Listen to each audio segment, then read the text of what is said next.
This season, students will step into the world of archaeology, uncovering stories hidden in artifacts, tools, and discoveries. Our students will dig deeper using STEM skills and creativity as they design, build, program, and drive their robots. Together, they'll take on a thrilling head-to-head challenges inspired by the science of discovery. And of course, a huge shout out to our season sponsor, RTX. They've put together a special welcome video for all of you, so let's check it out.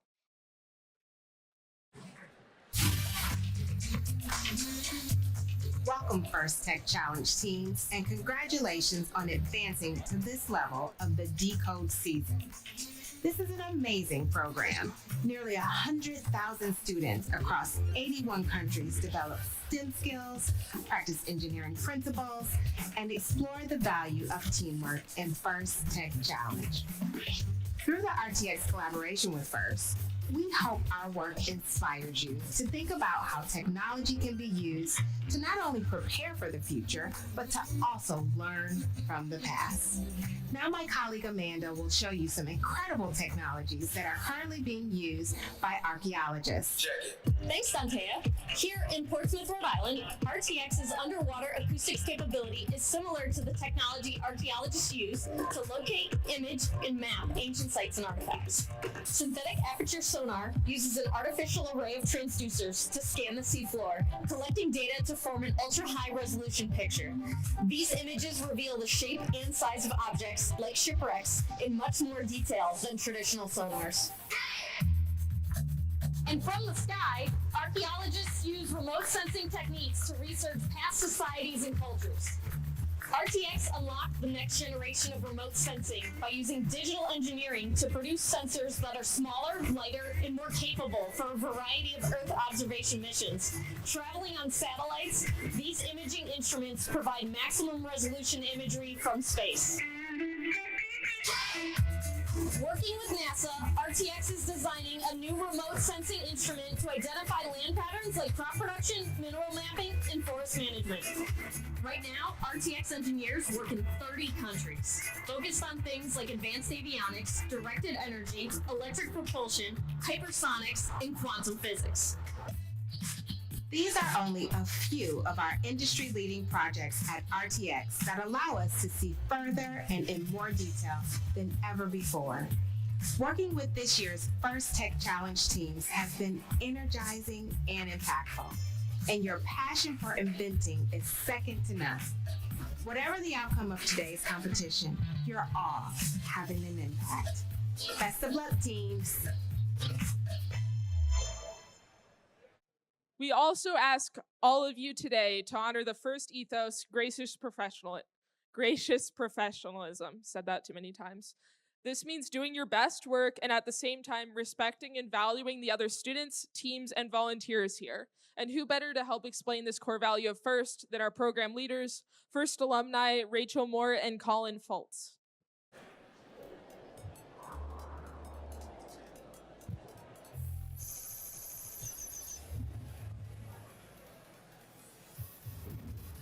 I'm Rachel, and this is Colin. We're both FIRST alumni, and together we lead First Tech Challenge.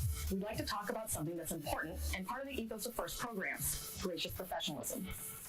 If you've never heard the term before, gracious professionalism is kind of like good sportsmanship, but instead of only describing how to behave when you compete, it can apply to all aspects of your life. Gracious professionalism is a way of doing things that encourages high-quality work, emphasizes the value of others, and shows respect for individuals and the community. FIRST is a small cross-section of the real-life opportunities that each of you will have to make decisions which reflect gracious professionalism. Practicing gracious professionalism doesn't have to be large, sweeping gestures. Instead, it's the little choices that each of us makes when no one is watching that all combine and fuse together to form our collective culture. You already know how to compete hard, and you know how to be kind. Think about how your actions make others feel and how that makes you feel. Your team probably plans strategy before the season and before each match. You can do the same exercise for how you will handle challenging interpersonal situations that might come up throughout the season. You won't always get it right, and that's okay, because gracious professionalism is a journey, not a destination. It's something we should strive to practice every day. When we make a mistake, we should own it, offer a sincere apology, and attempt to make amends. Then, find ways to do better in the future. First can be challenging. It's supposed to be. And that means that at times during this season, you may feel pressure and experience stress. In those difficult times, it might seem easier to be selfish or only take your own interests into account. After all, even if you do everything the right way, there's only a handful of teams that will win the last match of the season and be Celebrators world champions. But while there's a limited number of championship trophies, there's no such limit on the number of teams who will have a successful season. Don't waste your time on being envious of others' success. Ask questions, challenge yourself, learn from others, and share your own knowledge. First programs would not be possible without the time committed by tens of thousands of caring adult volunteers, including team coaches and mentors. As First alumni, we know the impact that mentors and coaches can have on a young person's life. Mentors and coaches are key to establishing and maintaining a team culture. On behalf of more than 100,000 First Tech Challenge students, thank you for all that you do. Aristotle once said, educating the mind without educating the heart is no education at all. This season, we hope you have the opportunity to educate both. Good luck.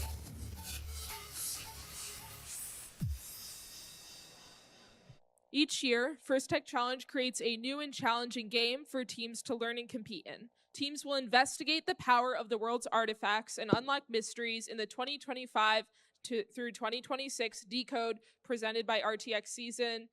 And if you're watching this game for the first time, here's a quick summary of how our game works.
All right, teams, are you ready to dig into DECODE?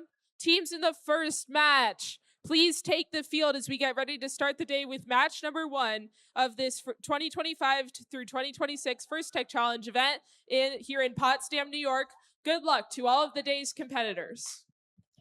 Alrighty, thank you, Tess. As we get ready for our match number 1 here on Field 1, let's meet our teams. Starting off with the Blue Alliance. From Ravenna, New York, it's team 14201, the Ravenna Rattlesnakes. And joining them on the blue square from Plattsburgh, New York, it's team 8527, Chaos with a Purpose. On the Red Alliance from Dexter, New York, it's team 13364, the Linear Lions. And joining them from Messina, New York, it's 13362, Loose Bolts.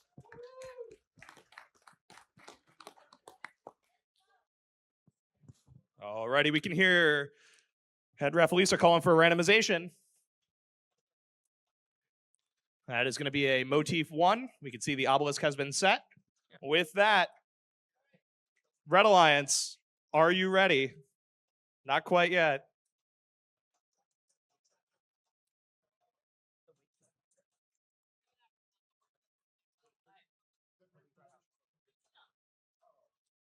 We'll mix this up a little bit. Blue Alliance, are you ready? Thumbs up. All right. Red Alliance, are you ready? All right, we got thumbs up here. Referees, are you ready? Scorekeeping is ready. So let's get match 1 of the day started in 3, 2, 1. And they're off. So this is the robot's autonomized driving period. So that's why you can see sometimes the robots collide because the paths are pre-programmed, and sometimes robots can run into each other. It's one of the challenges of autonomous period is how do you take into account what other robots might be doing on the field? Indeed. So we can see over here on the Red Alliance 13364 linear line stand parked throughout the autonomous period as we move into driver control. Pick up your controllers. 3, 2, 1.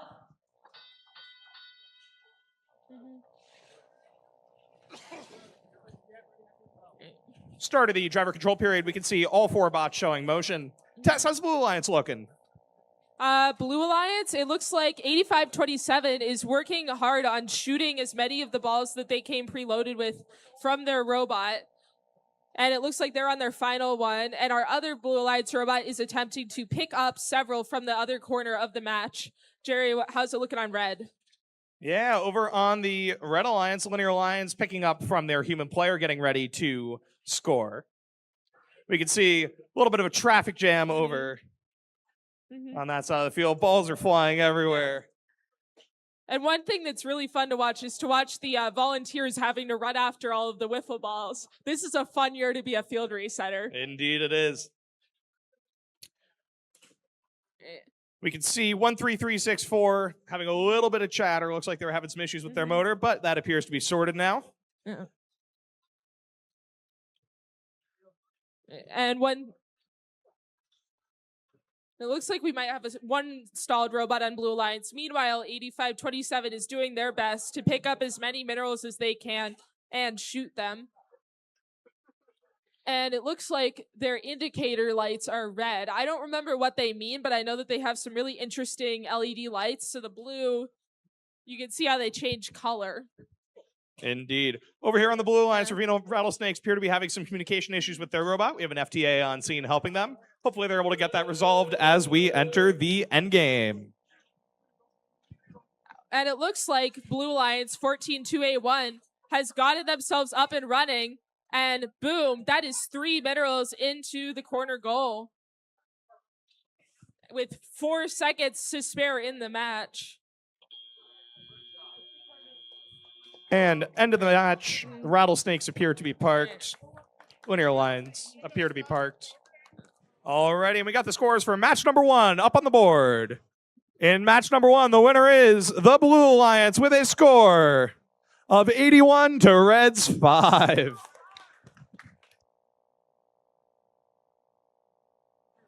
You can see on that score report, 20 of those points are foul points.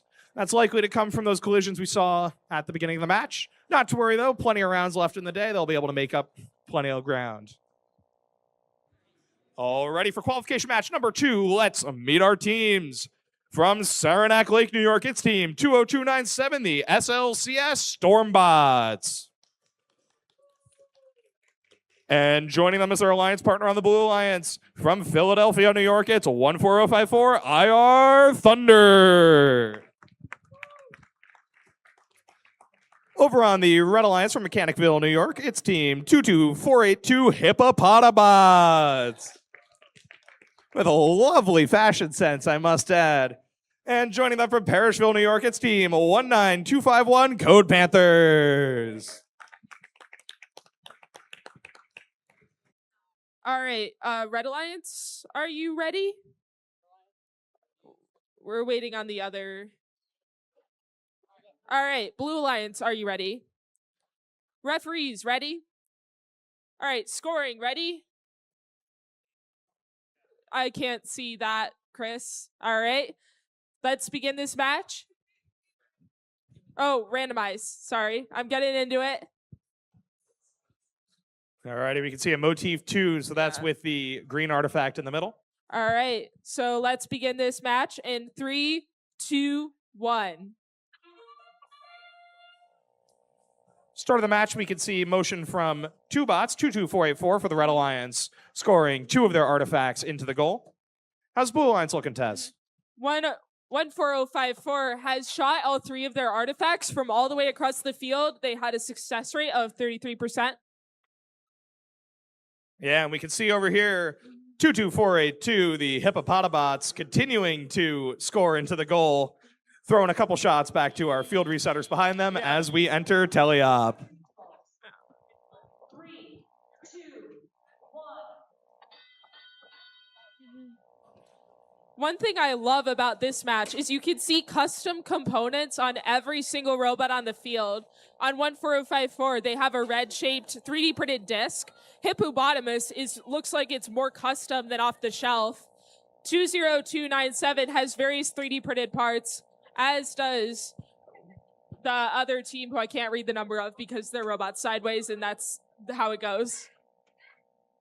But you can see, too, just because the manufacturing of a component doesn't change the efficacy of it. 19251, the Code Panthers cycling through. You can see they don't have an intake on their robot. They're actually using their human player to load artifacts into the bot. And meanwhile, that spins around and shoots out towards those goals.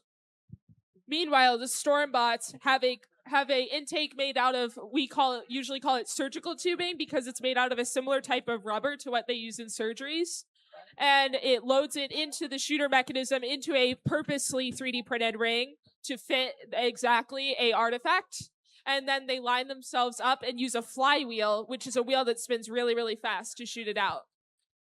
And it looks like they're having trouble with getting an artifact through the ball. Hopefully their alliance partner will be able to help them out a little bit. Yeah, as a reminder, robots can only be in control of 3 artifacts at a time, so if they end up with an artifact stuck inside of them, that will severely limit their ability throughout the rest of the game. Hopefully they're able to get that dislodged. We can see over here our field resetters working diligently to make sure that any missed shots making it back to our human players. Yep. Entering the end game here, Hippopotabots continuing to fill up their classifier. And it looks like 14054 prefer to shoot the artifacts from far away. Maybe that's a strategy they've worked out with their alliance partner, or it's a way that their robot works best. And it looks like all our robots are parked for the end of the match. And from my angle, at least, the Red Alliance appears to have 2 bots in that parking zone. I think they do, but that'll be up to our referees. That will be up to our referees. Call. They definitely have at least 1. We can say that much. Alrighty, I'm getting word that we have the scores for qualification match number 2. Let's get those up on the board. And in match number 2, Red wins with a score of 99 to Blues 41.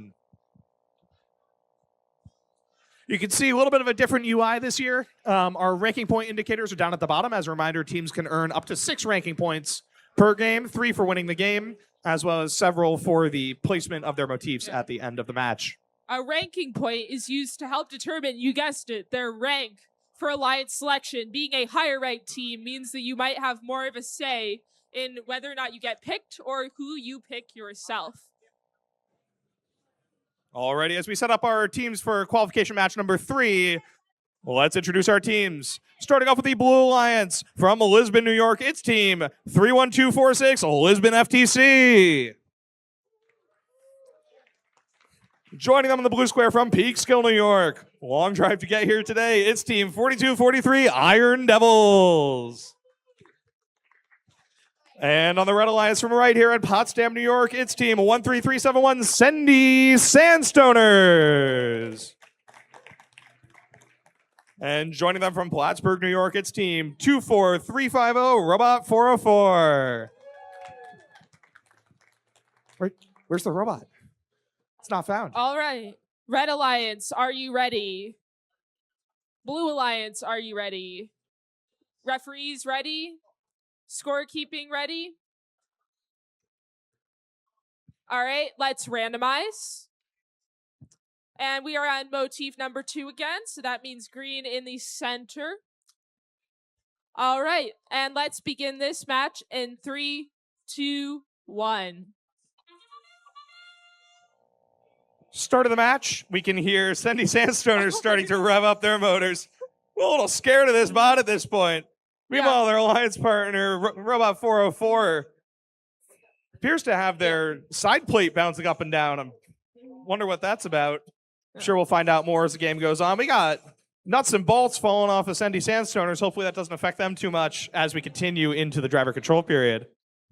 Meanwhile, 42-43 attempted to shoot all 3 of their balls. I think that their flywheels were very powerful. And that's the challenge of autonomous period. All righty, start of the teleop period. We All can right. hear Sendy Sandstoners revving back up to shoot another green and purple artifact, scoring 1 into their Classifier. Meanwhile, their alliance partner, Robot 404, keeping things nice and tidy on the top of their hopper. How's the Blue Alliance looking, Tess? All right, and 42-43 is up and running, and it looks like they are aiming for the corner goal, shooting in multiple artifacts. And I've got an artifact on my foot being brought in, and they're being thrown by the volunteers to get them to the field. And Yep. It looks like their alliance partner has just gotten their robot up and running. We can see over here on the Red Alliance, Sendy Sandstoners emptying their Classifier to continue to score, regain some of those artifacts. As a reminder, there are a limited amount of artifacts in play, so it's important that teams continue to release them throughout the match so that they have elements to score with. And it looks like 42-43 is playing what might looks like they've planted themselves right in the middle of the field, and they've got another green artifact. Yeah, we can see And- their alliance partner, Lisbon FTC, 31246, already parking. Seems that they might be having some kind of mechanical trouble. And that is another one for the Blue Alliance, 42-43, shooting in a purple artifact and another green artifact. It looks like their alliance partner has decided to park themselves in advance for the endgame period, which just started.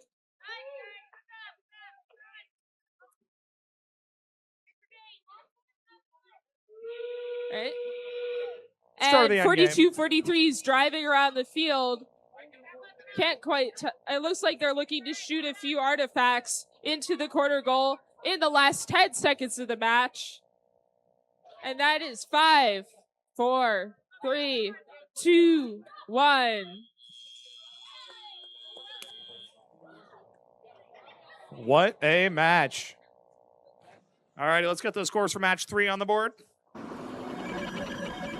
And in qualification number 3, Red wins with a score of 231 to Blues 37. 150 of those points coming from fouls, earning 5 out of 6 possible ranking points. All right, let's get ready to meet our teams for qualification match number 4. Starting off with the Blue Alliance from Wilmington, New York. It's team 31874 Timberbots. And joining them from Durham, New York, it's 24526 Robo Falcons Red. You might recognize Robo Falcons' name. They now have 2 teams with them, so we'll be hearing a little bit more of them later. Over on the Red Alliance from Boston Spa, New York, it's 11607 Has Matrix. And joining them from Syracuse, New York, it's team 7230 SAS Adams. Tess, over to you. All right. Red Alliance, are you ready?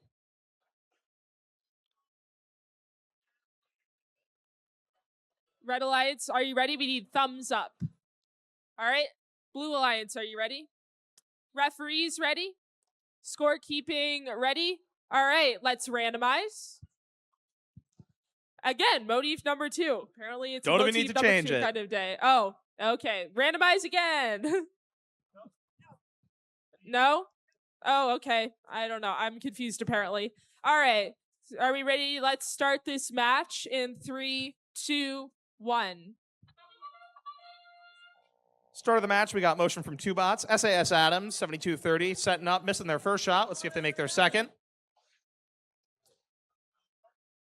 And all eyes are on that purple artifact, the final one loaded in their robot, though they might use their intake to pick up more.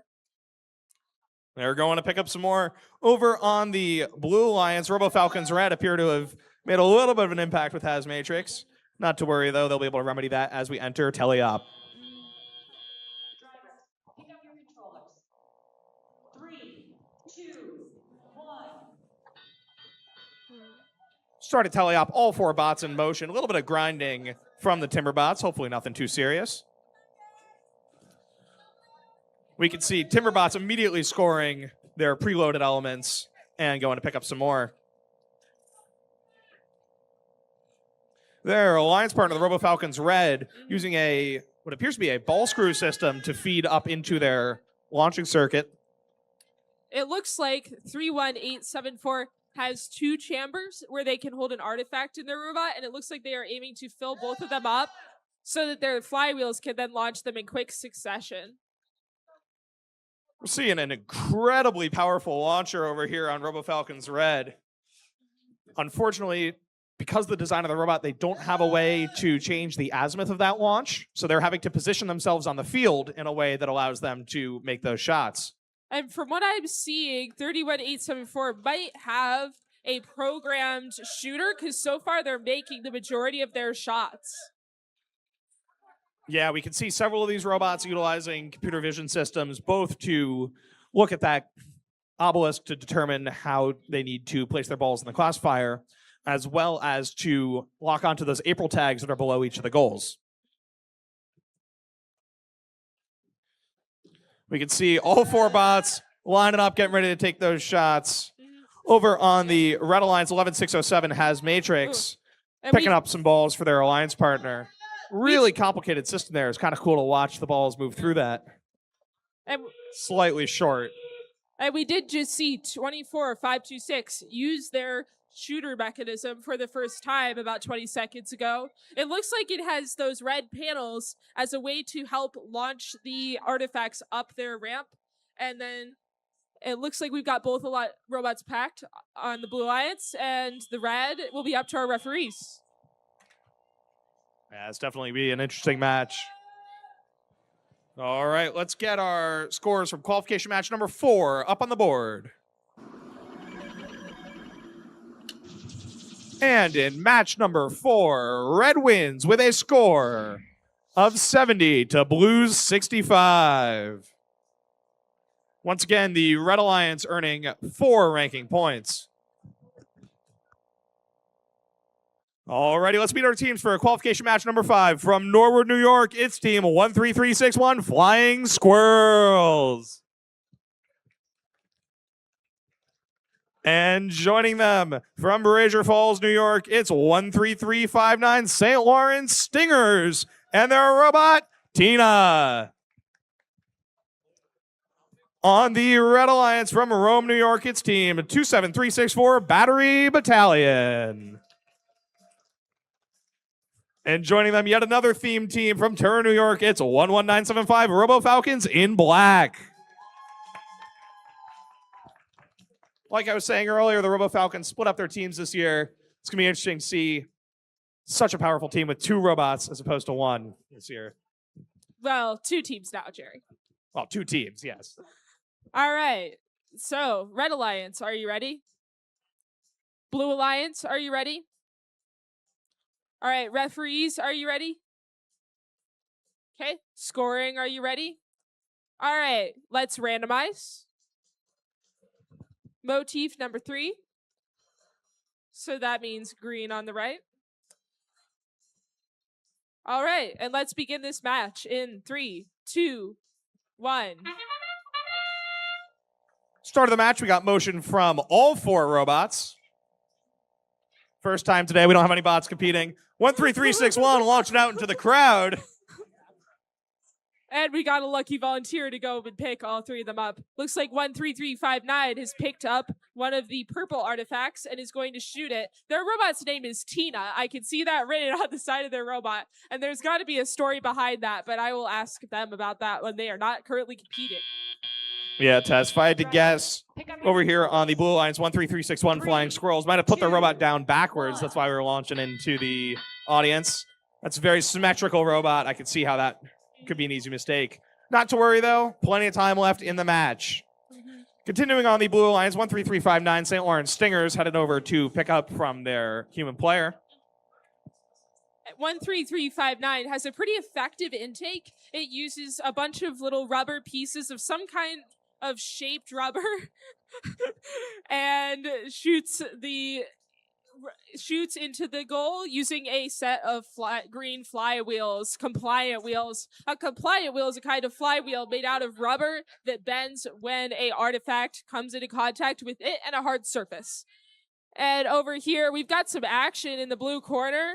It looks like Tina is attempting to pick up 3 different artifacts and score them for blue. Oh, and we got a wheel off a robot over here on Blue Alliance. Meanwhile, on the Red Alliance, 11975 has a unique flipper mechanism that flips the ball up into their flywheels and gives it a little boost. Yeah, Tess, you can see I'm dodging artifacts from the Red Alliance over here as I come over to you. Yeah, well, I'm in a nice safe zone over here. Yeah. We can see Battery Battalion with a rotating turret on top of their robot. Really unique design. First of those we've seen here today. Flying squirrels scoring into their goal. And that's the start of endgame. And it looks like all the robots are focused on, or some are parking and some are scoring. Looks like 13361 has one loaded in, but it looks like they've decided that it is worth more points to park. That's an example of a quick decision that teams have to make during matches. And here we have the scores for qualification match number 5 going up on the board right now. And in qualification number 5, Red wins with a score of 165 to Blues 66. 115 points of that in foul to the Red Alliance. Red Alliance also earning 5 of the 6 possible ranking points towards advancement. Alrighty, let's meet our teams for qualification match number 6. Starting off the Blue Alliance from Peekskill, New York, it's team 12399 Mechanical Devils. And joining them from Burnt Hills, New York, it's team 7420 Mecha Spartans. On the Red Alliance from Tully, New York, it's team 8863 Precision Cut-Ups. And joining them from Clint, New York, it's 6347 Nerds of a Feather.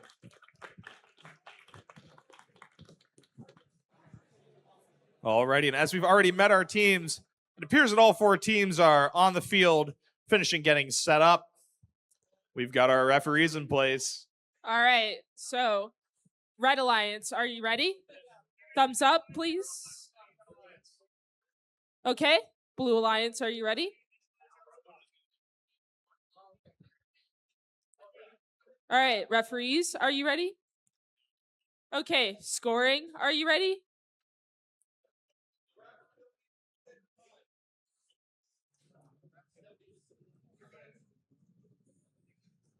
All right, and let's randomize.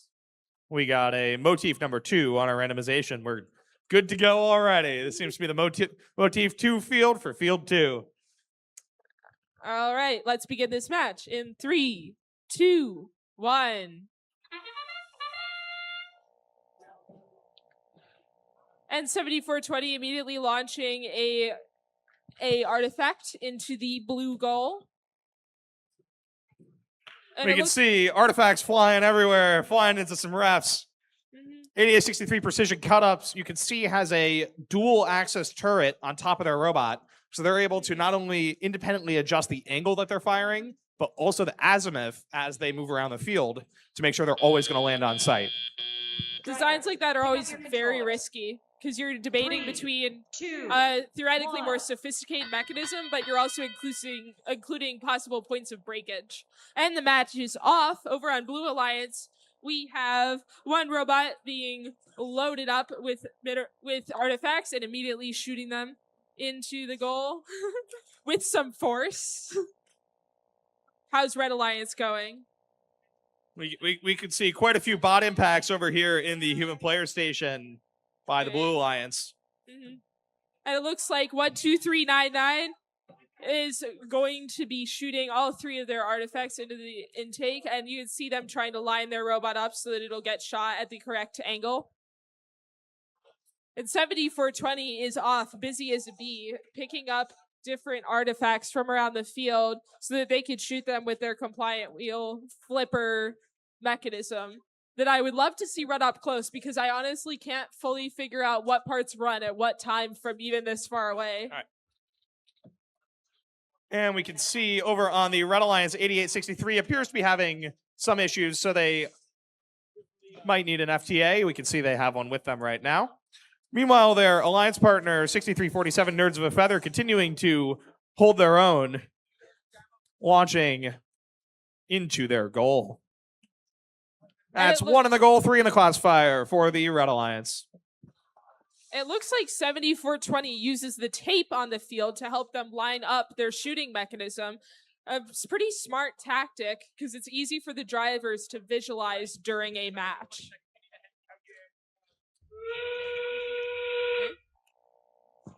Alrighty, we heard it here from the FTA. 8863 Precision Cut-Ups may be disabled, and it looks like something came unplugged and they've lost power on their robot. 7420 pushing them out of the way so that they have room to park. Meanwhile, their alliance partner, Nerds of a Feather, parking as we end the match.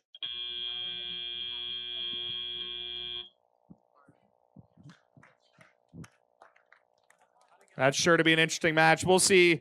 8863 appears to have lost all power on their robot. Hopefully, they're able to get that resolved quickly for the next match. And in qualification match number 6, Blue wins with a score of 81 to Reds 53. Blue taking home 3 ranking points to Reds 1. 40 of those points coming from fouls. Alrighty, let's meet our teams for qualification match number 7. Starting off with the Blue Alliance from Philadelphia, New York. It's team 13357, IR Lightning. And joining them from Burnt Hills, New York, it's team 26453, Mechagog. On the Red Alliance from Turn, New York, it's team 24526, Robo Falcons Red. And joining them also from Turn, New York, their sister team, 27354, Falcons Encoded. Red Alliance initialized, ready? Thumbs up. Can I get a thumbs up if you're ready? All right. Blue Alliance, ready, initialized? Not yet. Let's give them a second. I think it's IR Lightning. They just need a second. Or maybe Olympia. Or is that maybe the name of their robot? I don't know. Olympia's the name of their robot. But I got the team name right. Remembered it from last year. All right. All right. All our alliances are ready. Referees, are you ready? Okay. Scoring, are you ready? All right. Let's randomize. Motif number 3. That is green on the right. We're already all set. And let's begin this match in 3, 2, 1. Start of the match, we got motion from Robo Falcons Red, as well as... And 26453 successfully shot all 3 of their preloaded artifacts into the corner goal. We can Meanwhile, see IR Lightning might be having some issues with their autonomous, launching a few off towards our lovely referees. Not to worry, though, they are mostly unharmed. Moving into the teleop period. Drivers, pick up your controllers. 3, 2, 1. Start of the teleop period, we can see motion in the Blue Alliance robots. Let's hope the red can show some motion. so one interesting feature is that Olympia actually had, it looks like FTA to the Red Alliance. Yeah, it looks like their intake actually has some flexibility with the shaft because it makes it more efficient to pick up the artifacts. And you can see them shooting them directly into using the corner like a backboard as in basketball. And it looks like that makes it more consistent for them. We can see, again, over on the Red Alliance, Falcons Encoded with a almost donut-shaped Blue system Alliance inside their FTA. bot. We can see Mechagog appear to be having some connectivity issues. Hopefully they're able to get that figured out. Red Alliance FTA. Right now it appears that Falcons Encoded and Mechagog are both having some controls issues. So meanwhile, their alliance partners IR Lightning and Robo Falcons Red will be continuing this match. And we are back up and running, 26453 on the Blue Alliance. And it looks like they are attempting to release the gate. And all of those wiffle balls or artifacts coming back on the field. Lots for them to pick up with their intake. It looks like they prefer using their intake to their human player since their intake is so effective. Yeah, we can see 27354 Falcons DECODE appears to be having some kind of issues. Hopefully they're able to keep that force going as we move into their later matches. Start of the end game, we got 3 robots in motion. The Red Alliance Classifier is full. They're just rolling on through right now. And Red Alliance is starting to park. Oh, and 26453 goes for 3 final artifacts, nails it, parks, 1 second of the match. That's how you end a match, folks. What a match. Have we got the scores for match number 7 ready? All right, there we are. Blue Alliance wins with a score of 116 to Red 63. Great job, teams. Alrighty, let's meet our teams for qualification match number 8. Hailing from Messina, New York, it's team 13362 Loose Bolts. And joining them on the Blue Alliance from Peekskill, New York, it's team 4243 Iron Devils. On the Red Alliance from Philadelphia, New York, it's team 14054 IR Thunder. And joining them on the Red Alliance from Syracuse, New York, it's 7230 SAS Adams.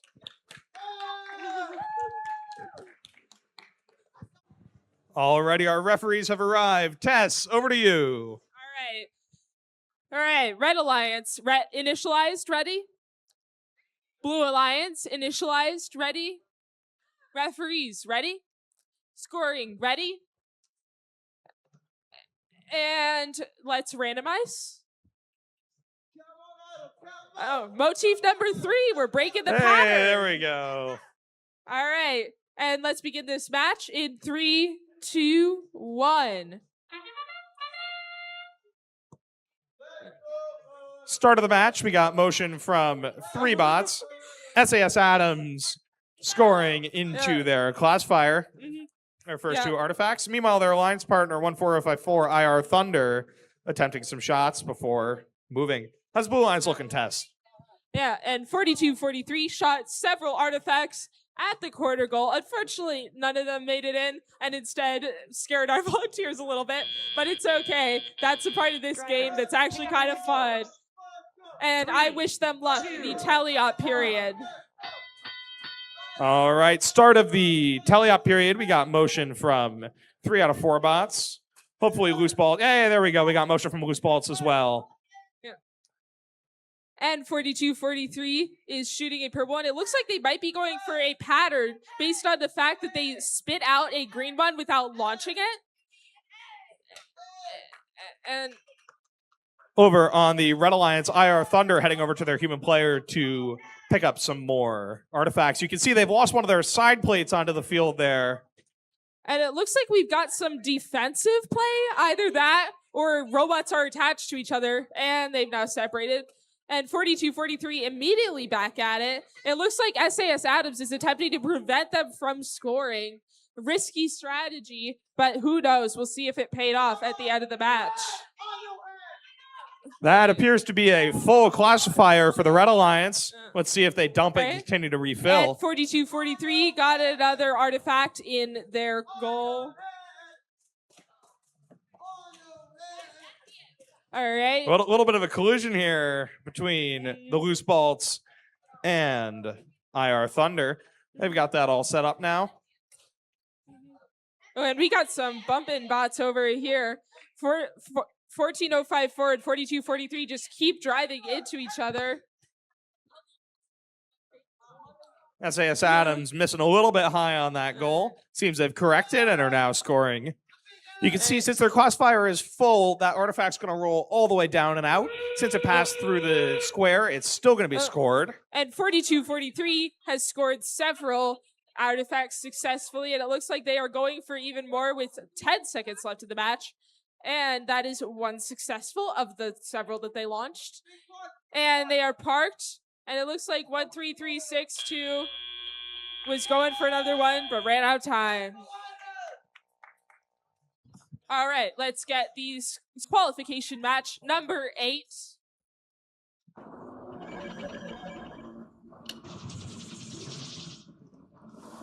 Red Alliance wins with a score of 97 to Blues 54.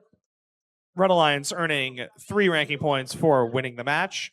40 of those score points coming from foul points. You can see this year, new for First Tech Challenge, we have a little bit more of a broken down scoring system as opposed to just being a autonomous teleop endgame. We now have scores for when they are leaving their parking spots at the beginning of the game, the amounts of artifacts scored, the pattern points, and the amount of points they score when they return to base. Adding to that, the foul points is how we determine our total score match. Alrighty, let's meet our teams for qualification match number 9. For the Blue Alliance from Potsdam, New York, it's team 13371 Sendy Sandstoners. And joining them from Dexter, New York, it's team 13364 Linear Alliance and their robot Orion. Over on the Red Alliance from Turin, New York, it's 11975 Robo Falcons in Black. Joined from Parrishville, New York by team 19251 Code Panthers. And for reference right now, Sendy Sandstoners are currently our number 1 ranked team with an average ranking point of 5. Joined on the Red Alliance, Robo Falcons in Black with our number 6th ranked team, average ranking points also 5. All right, and we've got a head ref, so we are ready to get this thing going. All right, Red Alliance, are you ready? Blue Alliance, are you ready? Referees, are you ready? Scoring ready? And let's randomize. Motif number 3. We're all ready, set, and let's start this match in 3, 2, 1. Start of the match, we got motion from 3 out of 4 robots. Over here on the Red Alliance. On the Blue Alliance, 13371, starting the match off strong, launching 3 artifacts into the center goal, and now picking 3 more up, scoring 2 of them. That is 5 scored in the autonomous period and 1 scored in the drive box. Yeah, over here on the Red Alliance, Robo Falcons in Black, 11975, attempting to score several into the goal with 2 in the classifier at the start of the teleop period. 2, 1.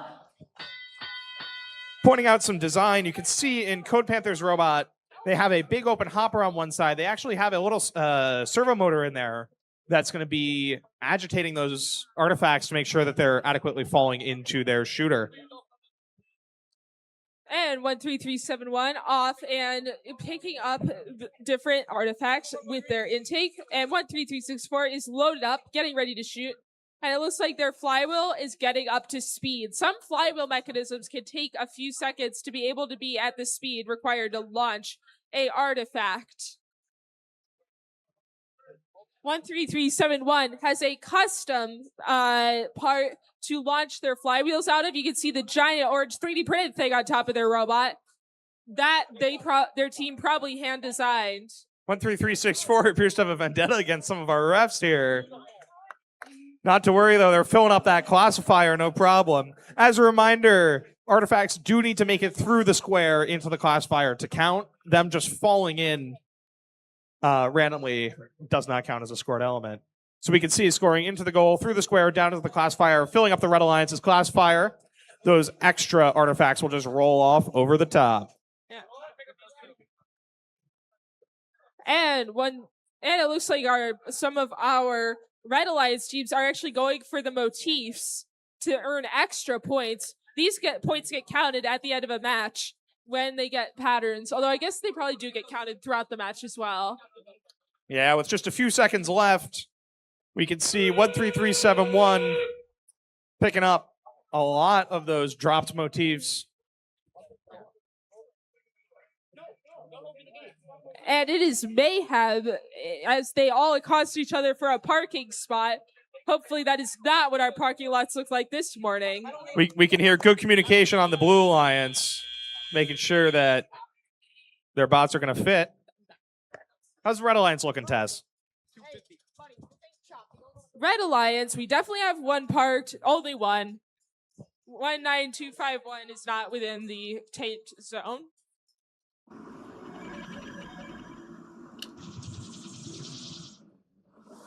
Blue Alliance wins with a score of 120 to Reds 57. Yeah, we could see the Blue Alliance earning 4 ranking points, 3 for winning the game, as well as 1 for parking.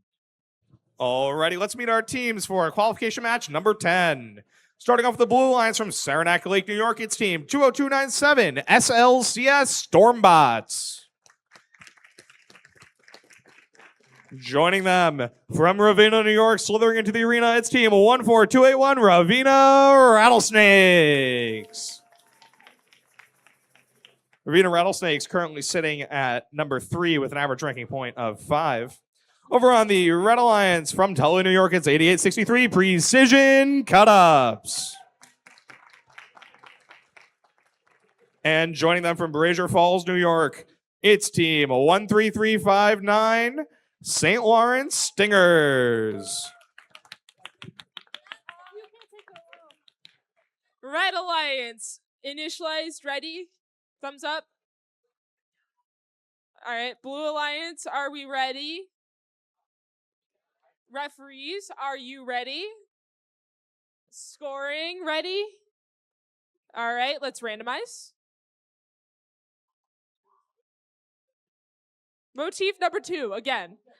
Have we seen motif number 1 yet We today, can see Jerry? the Rattlesnakes are particularly excited about motif 2. Presumably that's going to be one of their more reliable autonomouses.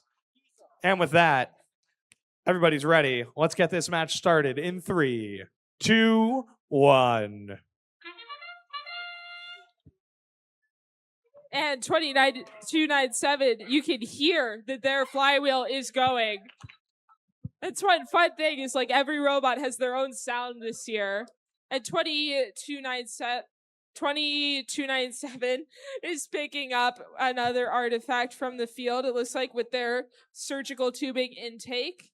It looks like they might be having some disconnect issues. Now we can see over here on the Red Alliance 8863 Precision Cut-Ups Right. scoring into their We were in auto. Classifier. That looks like one motif in there for him. And started the teleop period, we got motion from all 4 robots. On the Red Alliance 13359 St. Lawrence Stingers, picking up their 3 artifacts, getting ready to shoot. Meanwhile, their alliance partner 8863 appears to be jockeying for position with 20297 SLCS Stormbots to get into an optimal position for their shooting. Tess, how's the Blue Alliance looking? The Stormbots are getting ready to shoot. It looks like they shot 3 artifacts in that time period, and they are picking up more from their human player zone, and they are lining themselves up to shoot them with their unique shooter mechanism. And we can hear it go at almost aiming the robot slightly differently. And it looks like they almost are getting them in, and they are off to pick up more to give it another attempt. Yeah, over here on the Red Alliance, we can see 8863 continuing to pick up their artifacts, getting ready to score. That turning system locking into action. You can see they're using it more as a stabilizer than as a direct turret. So they're making a little slight precision adjustments just to make sure that everything's all set. 8863 also trying to open their gate, releasing the Classifier and getting them some more artifacts on the board. It's also important because teams get more points for those that fall into the bottom portion. If it's too full and they go on top and don't get held back by the gate, they only get 1 instead of 3 points as an incentive for teams to open their gate. Yeah, so the goal is to fill that up and then open it as much as we can. A little bit of collision action there between Ravenna Rattlesnakes and Precision Cut-Ups as they jockey for position for parking. Appears we got 2 parked bots, 3 parked bots. Do I hear 4? Yes, I think that that is a fourth. It'll be up to our refs, but I would agree. Can we get the score for qualification match number 10 up on the screen? Red Alliance wins with a score of 86 to Blues 57. And they have gotten 4 ranking points on the Red Alliance and 1 on the Blue Alliance for being parked. Alrighty, let's meet our teams for qualification match number 11. Starting with the Blue Alliance from Clinton, New York, it's team 6347 Nerds of a Feather. Joined from Wilmington, New York by team 31874, the Timberbots. From Philadelphia, New York, it's team 13357 IR Lightning. All right. And joining them from Rome, New York, it's team 27364 Battery Battalion. Blue Alliance, are you guys ready? Red Alliance, ready? All right, let's get this. Referees ready? Scoring ready? I really can't see scoring. Do you think you could do the minion wave in the future? All right. And now let's randomize. Motif number 2, again. All right. And let's get this match started in 3, 2, 1.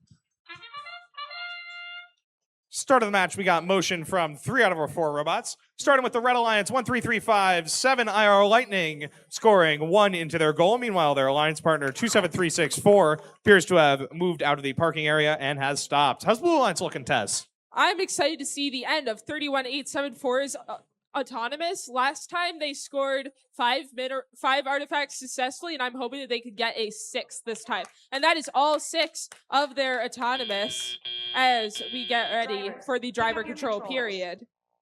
3, 2, 1. Yeah, we can see inside Timberbot's really interesting design.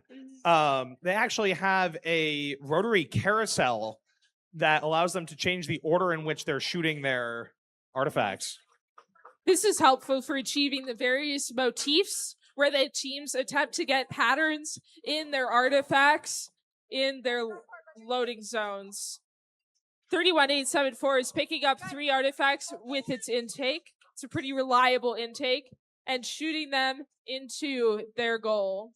Yeah, coming over here to the Red Alliance Battery Battalion 27364, you can see once again they have a fully motorized turret with a cassette system underneath. So you might be able to see it on the webcast, kind of hard to see in person, but they actually have 3 lobes underneath their robot. And 31874 temporarily too many artifacts. One upside of a big robot design is that they always are able to consistently pick up an artifact. The downside to being always able to pick up an artifact is that you can always pick up an artifact. So it requires careful driving to avoid achieving extra penalties. Yeah, we can see 6347 needs an FTA. And they appear to have a full disconnect. I can see some cables underneath the robot. Hopefully they're able to get that figured out quickly. And over on the Blue Alliance, we have 31874 using their very reliable shooting mechanism. With 2 flywheels, it looks like they are set at a little bit of an angle to help the flywheels launch. We can hear Battery Battalion revving up inside as we enter the end game.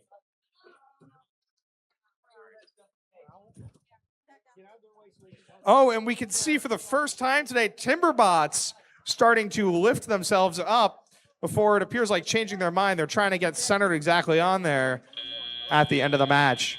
So even though we didn't get to see it in this match, you can see on the side they have a set of linear slides.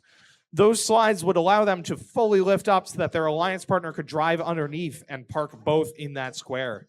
Let's get the scores for qualification match number 11 up on the board. And in match number 11, Blue wins with a score of 92 to Red's 75, earning 4 ranking points for their alliance. All right, let's meet our teams for qualification match number 12.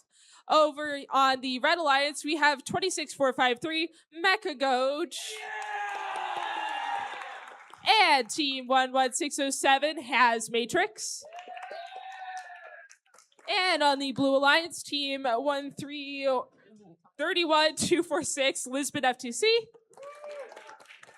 And 7420 Mecha Spartans. All right. Blue Alliance ready, initialized. Red Alliance ready, initialized. All right, referees, are you ready? Scoring, are you ready? All right, let's randomize.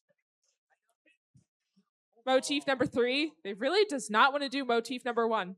All right, and let's begin this match in 3, 2, 1. Start of the match, we got motion from 3 robots. We can see 26453 Mechagoge scoring from their parking spot right there at the start before moving out. How's Blue Alliance looking, Tess? On the Blue Alliance, 7420 scored 1 purple artifact into the goal with their autonomous program. I believe it was one that they had preloaded into their robot before the start of the match. And with that, that is the start of the driver control period. Drivers, pick up your controllers. 3, 2, 1. Start of the driver control period, we have motion from 3 out of our 4 robots. 7420 Mecha Spartans may need an FTA. Oh, we're good. All right, all 4 bots in motion. And over on the Blue Alliance, 7420 absolutely loading up on the minerals, and they can shoot them from really far across the field, shooting them pretty much immediately from the moment that they pick them up. And it looks like we've got some defensive play going on between two of our robots. Quite a bit of bumper cars there. We can see, you got to be a little bit careful. 26453 Mechagoge has a wire that is connected, but is looking a little loose next to their wheels. Hopefully that doesn't affect too much while they drive. One thing I would like to point out that's kind of interesting on this field is on Red Alliance, we have a X drive as opposed to the usual swerve drive in FTC. That means that their robots are placed like an X, and it allows for more easy rotation, but the robot also does drive in a slightly different way due to that design. And 7420 shooting another artifact into the corner goal. Yeah, over here on the Red Alliance, we can see 11607 has Matrix with that X drive loading up and getting ready to shoot, trying to jockey for position. Meanwhile, the Alliance partner Mechagoge has almost a straight vertical launch system. They have to pull right up against that goal in order to score.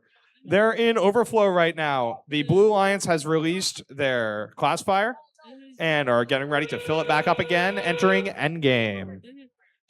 And instantly, our field has got a lot busier. 7420 shooting several artifacts last minute. And it looks like they might be going for another cycle of 3 more minerals. Let's see, what can they do? Oh. Shooting a little far. We can see both Red Alliance spots are parked. And they get it with less than a second to spare in the match. Yeah, we'll see. We'll see if 7420 is counted as a park, whether it's the beginning or end of the buzzer. Alrighty, I hear we have the scores for qualification match number 12, so let's get those on the board. And in match number 12, Blue wins with a score of 71 to Red's 70. That is the closest match we have seen here today. They can't get any closer, Jerry. Oh my goodness. Let's see our teams for the next qualification match. On the Red Alliance, we have team 22842, Hippopotamus. Woo! And team 13361, Flying Squirrels. And on the Blue Alliance, team 12399, Mechanical Devils. With 24350, Robot 404. And we can see on the Blue Alliance, Robot 404 currently our #1 seed with an average ranking points of 5. All right, are our teams ready? Thumbs up for everybody. Everybody's wearing safety glasses. All right, referees ready. Scoring ready. All right, let's randomize. And it's motif number 3. And let's get this match started in 3, 2, 1. Start of the match, we can hear motion from all the bots. And we have motion from 3 of them. An absolute barrage into the red goal, scoring 3 into their classifier from both Hippopotamus and the Flying Squirrels. And on the Blue Alliance, 24-350.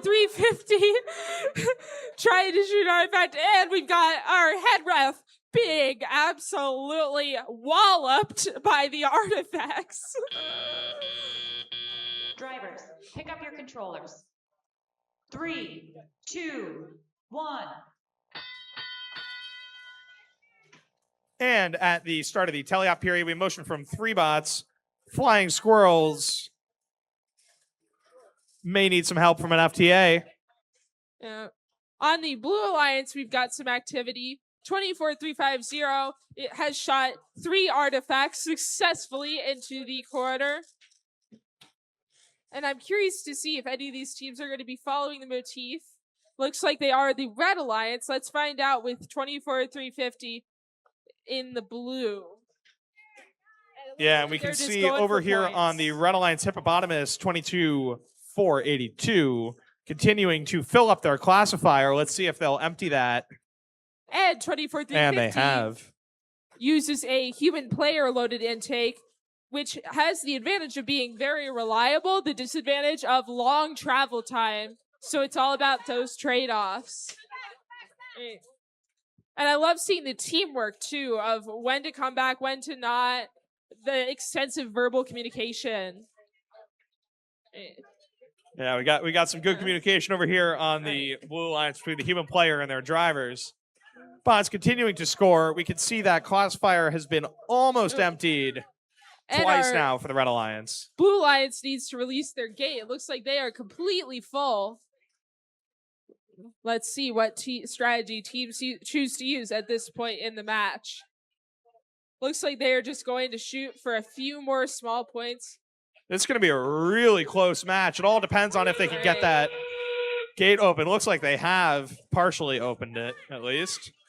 Red Alliance continuing to fill up their goal, ramming into the goal a couple times. All right, at 24-350, going for more artifacts in the last second of the match. 2 of the 3 going for a park. Not quite there, I think. Yeah, almost. We'll see. I can see over here on the Red Alliance 12399 does appear to have a small section of the robot in there, but we'll leave that up to the refs. It'll be a real buzzer beater. To an FTC team, nothing is more nerve-wracking than that last second park. Can they get there in time?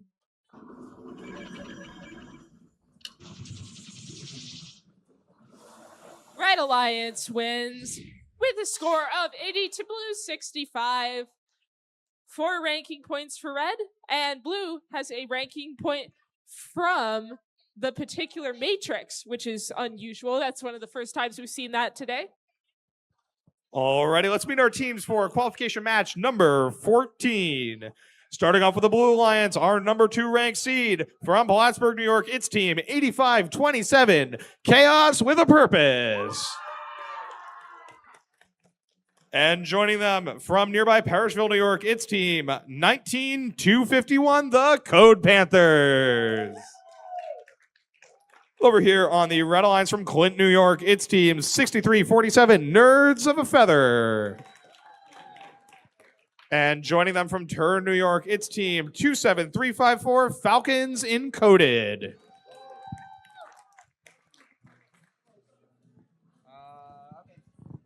We can see some strategy going on over here in the Red Alliance. Drive teams talk and making sure that they're not going to be interfering with each other either during autonomous or the teleop period.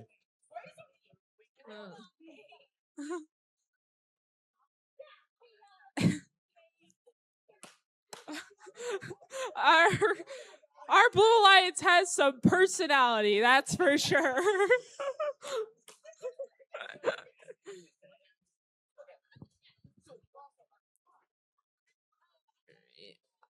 All right, let's do Red Alliance. Are you initialized ready? Blue Alliance initialized ready. Referees ready. Scoring ready. Let's randomize. Motif number 1. Hey, look at that. We finally pulled a motif 1. It only took us 14 qualification matches. What are the chances? I don't know. But it's pretty small. I guess 1 in 3. Well, yeah, but multiplied by 14. Yeah. All righty. And with that, our teams are ready. Our refs are ready and our scorekeepers ready. Let's get this match started in 3, 2, 1. Start of the match, motion from 3 bots, 85-27, cycling through their cassette down at the bottom and starting to score into their goal. How's the Red Alliance looking, Tez? Red Alliance is looking pretty good. 27-3-5-4 appears to have scored 6 artifacts, and it looks like 63-47 just got their robot up and running, moved forward a few feet to start our driver control period. Drivers, pick up your controllers. 3, 2, 1. Yeah, over here on the Blue Alliance, we can see 85-27 Chaos with a Purpose picking up their 3 artifacts and get ready to score. You can see the way their system is designed, they can only accept 3 into their robot, making it very difficult. I don't know if that's going to count or not. We'll leave that one to our refs. No, it does not. I'm getting the confirmation from Bradley here. And over at the Red Alliance, 63-47 has lost a wheel in the middle of the field. Oh, no! Hopefully their robot it looks like it's still drivable, which is quite the feat of engineering. This is going to be quite the recovery from 63-47. They do appear to still be fully operational. I'm excited to see how the rest of this match is going to go for them. Looking at their alliance partner, 27354 Falcons Encoded. They are jockeying for position to try and score on there, letting their wounded partner get through. How's the Blue Alliance looking, Tez? We're doing good. 85-27. Looks like they are going to shoot several minerals. It's wild to me that 63-47 is doing this well with a wheel missing. I think this might be one of the most successful drivetrains I've seen with only 3 wheels. And 85-27 shooting more into the blue goal, missing slightly, but maybe they'll be able to even their robot more successfully next time since they still have 40 seconds left in the match. Yeah, we can see artifacts flying everywhere as this match continues, bouncing off our refs and back into the field.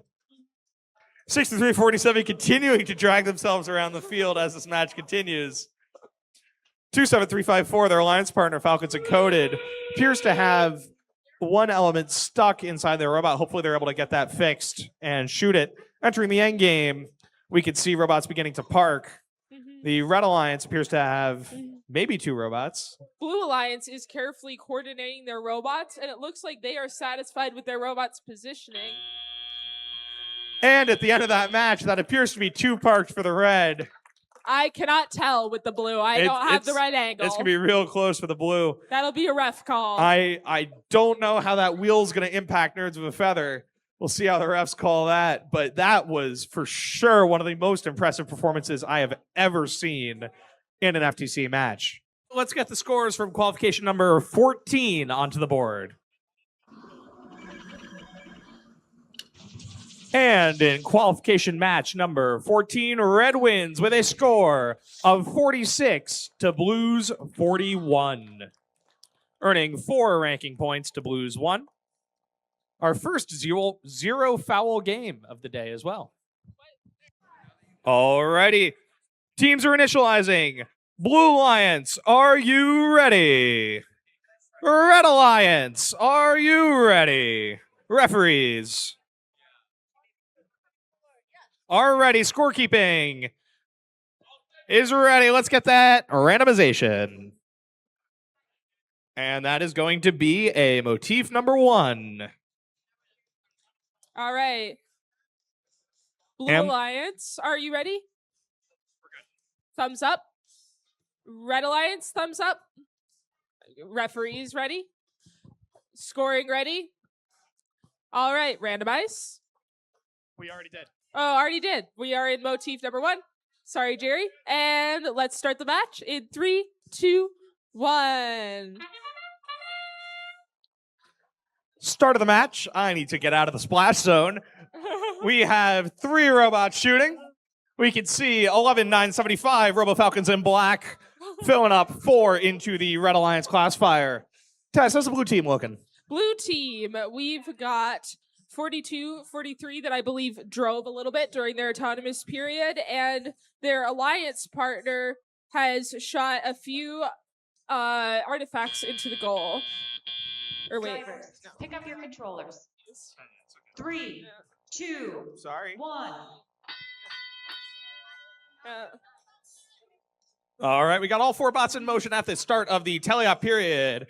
24526, the Robo Falcons red. You can see using their ball screw mechanism to load those artifacts into their flywheels, scoring 2 of them into the Blue Alliance goal.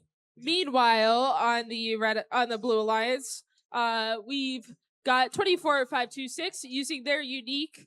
On the Blue Alliance, we are focused on scoring those artifacts. 4243 is just going for it, absolutely trying to cycle as many minerals as they can. You can see there's a line to access that Red Alliance goal right now. SLCS Stormbots filling it up, having already dumped their Classifier and getting ready to refill it again. And on the Blue Alliance, Dave the Third, that's the name of this robot with 2 giant flywheels at the top, successfully just shot 2, and he goes for another 2. And the second one makes it in. That is a reliable flywheel mechanism. And we have a missing part on the field. They're going to have to pivot their strategy in real time. Let's see. What do they think is the best move to do? It looks like they are moving to defense. What is Red Alliance's response? Looks like a lot of fighting. Defense is definitely going to be an interesting strategy. As a reminder, new for this year, defense is allowed to be played a little bit more aggressively. You still can't be making contact with each other's bots. So we'll see how that's reflected in penalty points by our judges.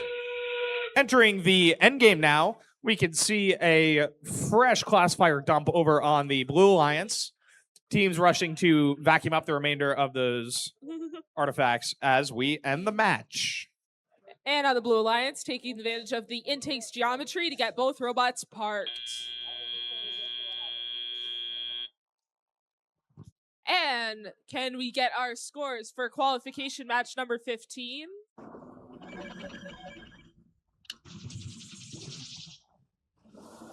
Red Alliance wins with a score of 84 to Blue's 49, with Red Alliance getting 5 ranking points and Blue Alliance getting 1. Alrighty, let's meet our teams for qualification match number 16. Starting off with the Blue Alliance from Plattsburgh, New York. It's team 24350, Robot 404. And joining them on the Blue Alliance from Messina, New York, it's team 13362, Loose Bolts.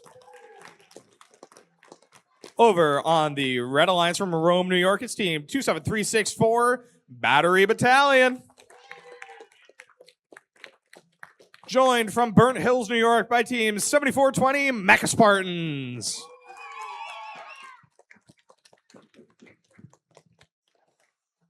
All right, Red Alliance, thumbs up. Initialize. Blue Alliance, thumbs up. Everybody initialized? All right. Referees, thumbs up. Scoring ready? All right, let's randomize. Motif number 2. Shocking.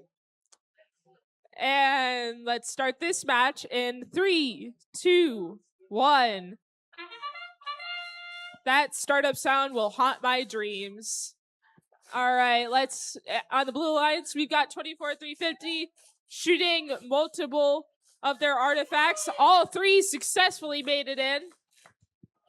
And over here on the Red Alliance, 7420 shooting their 3 preloaded artifacts, one of which making it into the Classifier. Their alliance partner, 27364, the Battery Battalion, did move out of that parking zone as we enter Teleop. Drivers, pick up your controllers. 3, 2, 1. Start of the Teleop period, we have motion from 3 bots. 24350, hey, there we go, they're online. Bradley almost being taken out by the battery battalion. One thing that's interesting about 24-350 is that they have an intake that works on the field made out of compliant wheels, and on the top, a intake that works if their human player chooses to load it. And on the Blue Alliance, we've got robots scoring away. What's happening on the Red Alliance? Looks like we might be having some defensive collisions play. There. That's okay. We're good to go. 74-20. The Mecha Spartans continuing to fill up their Classifier. And 24-350 trying to get loaded up with artifacts from their human player. And it looks like they are lining themselves up to shoot. Almost. And 74-20. Oh, 24-350 almost going over. That might be a penalty. I don't know the wording exactly, so I cannot comment any more than that. Yeah, we'll see. That is going to be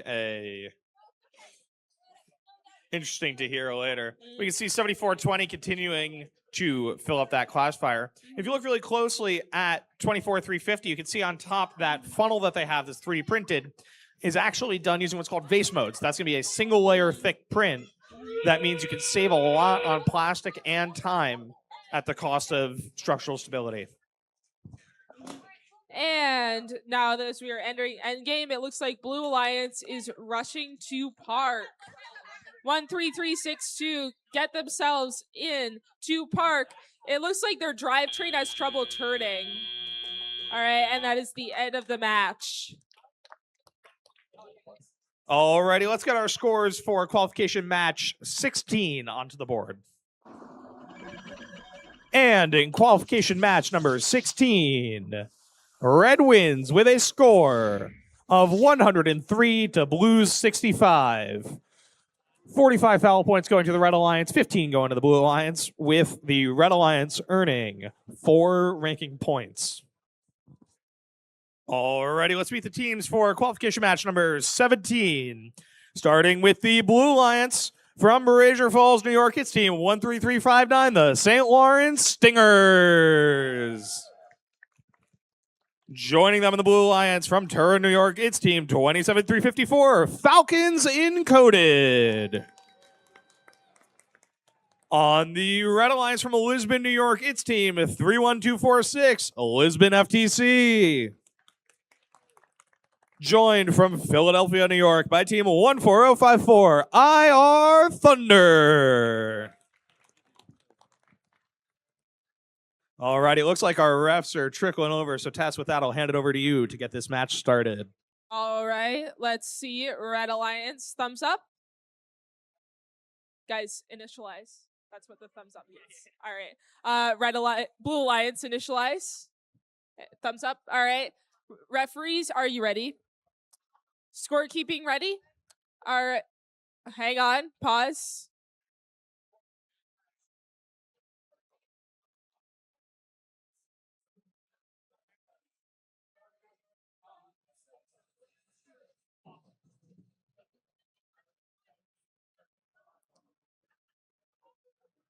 Are we good?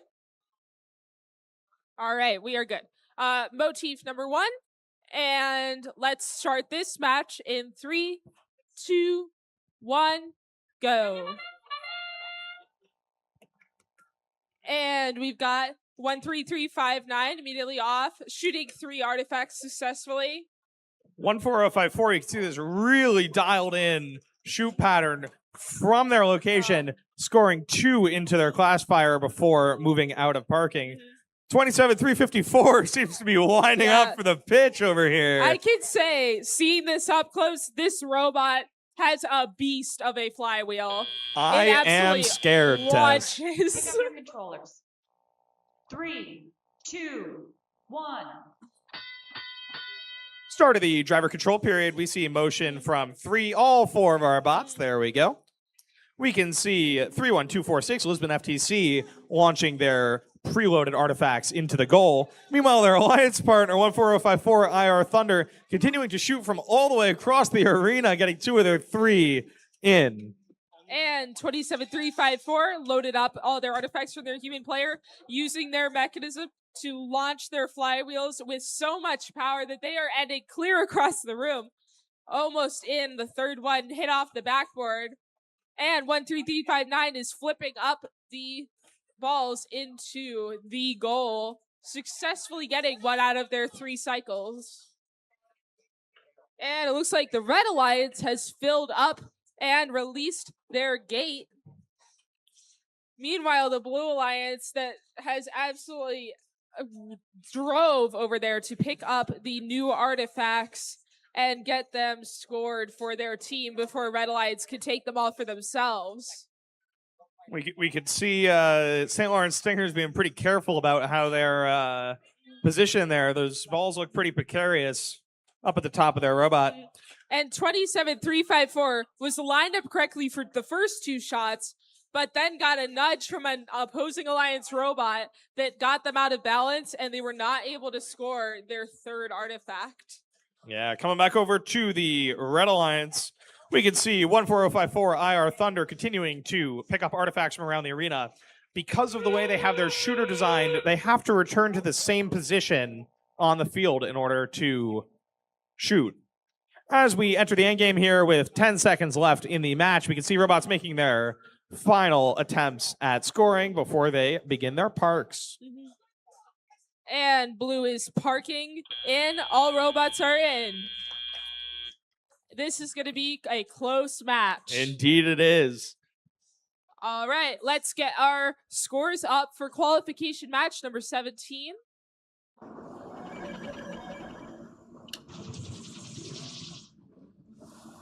Red Alliance wins with a score of 66 to Blue's 58, with 4 ranking points for Red, 1 for Blue. Alrighty, let's meet our teams for qualification match number 18. In the blue square from Mechanicville, New York, team 22482 Hippopotamus. And joining them from Philadelphia, New York, it's team 13357 IR Lightning.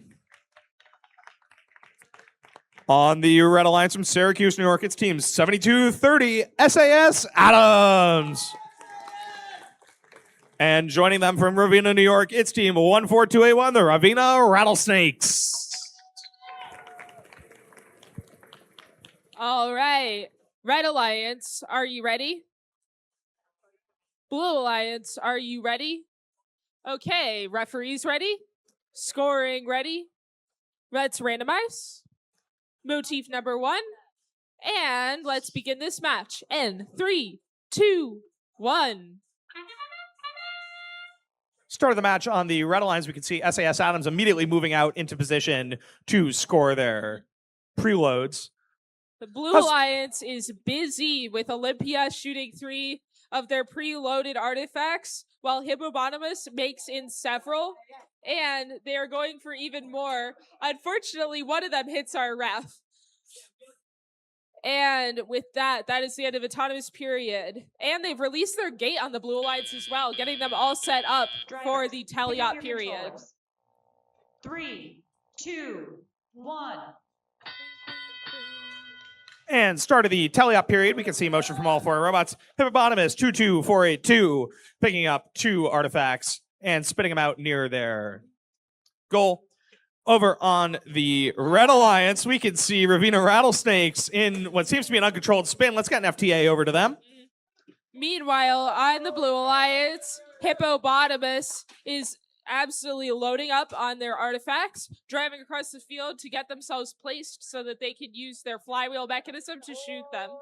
Now, I don't know if you can see this on the stream, but right now Ravenna is holding their USB port in place to make sure their controller is going to keep working. Yeah.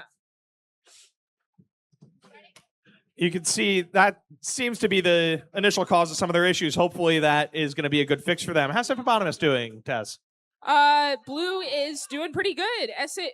We've got Hippopotamus scoring consistently, and they filled up their entire rack with the, and it looks like it is time for them to release their gate. We'll see if they decide to prioritize that. Hippopotamus hitting it, and coming in to pick up even more of the artifacts. What's happening on Blue Alliance? Over here on the Red Alliance, we can see SAS Adams continuing to fill up their goal. Meanwhile, their alliance partner, the Ravina Rattlesnake, seems to have recovered from anything that they had going on earlier.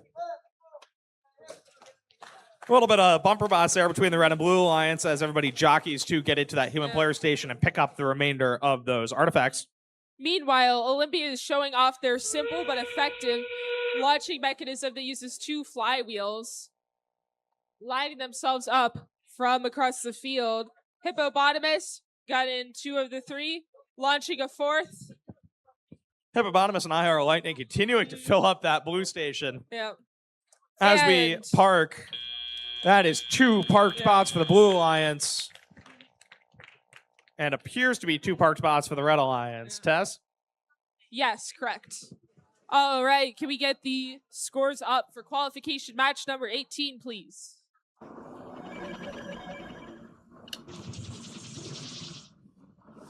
Blue Alliance wins with a score of 98 to Red 79 for ranking points 2-1.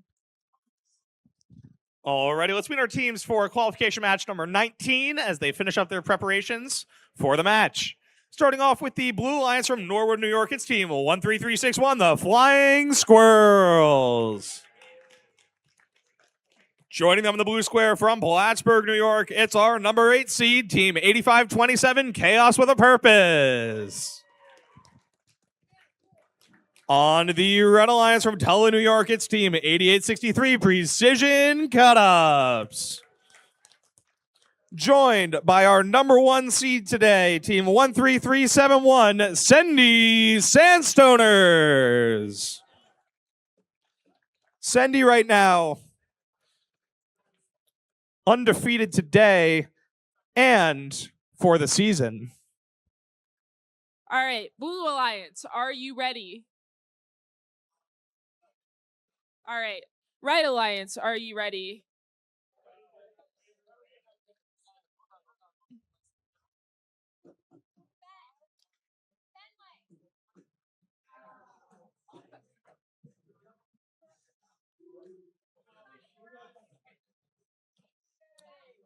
All right.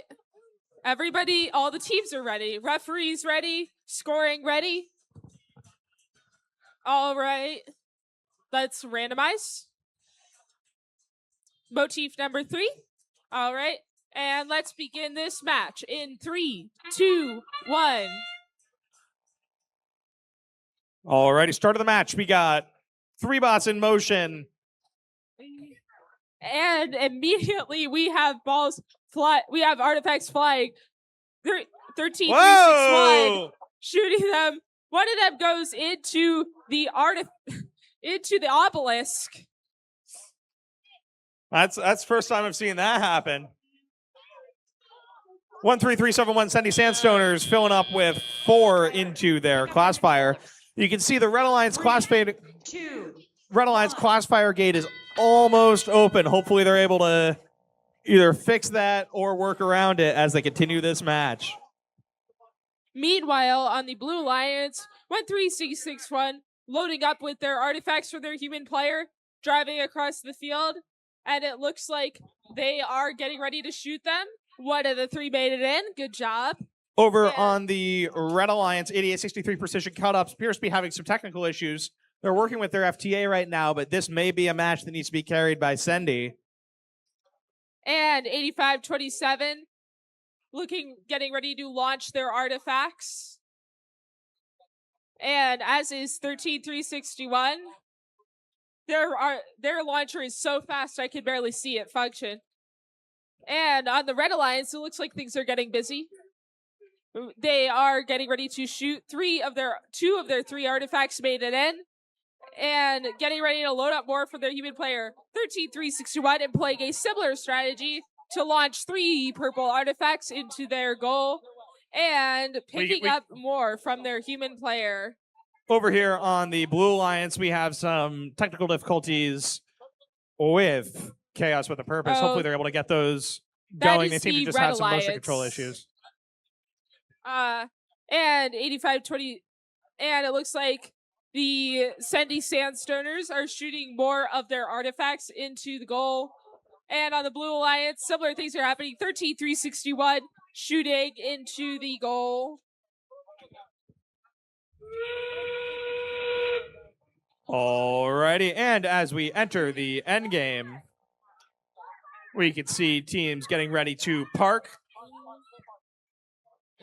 85-27 and 13-361 sharing that parking square. And that is a full park for Blue Alliance, if I'm not mistaken.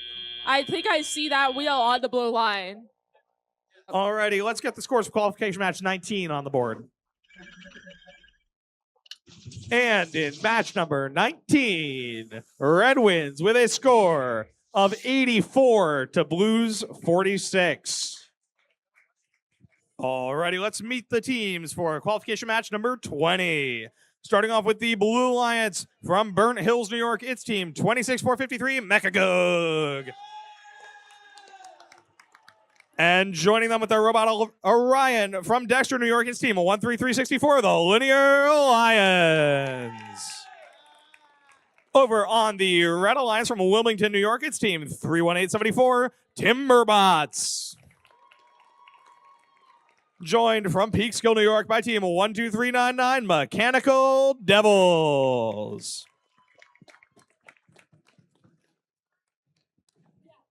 All right. Let's see. Red Alliance, are you ready? Not quite. All right, there we go. Blue Alliance, are you ready? Referees ready? Hey, referees, head referees, are you guys ready? All right. Scoring ready. And let's randomize.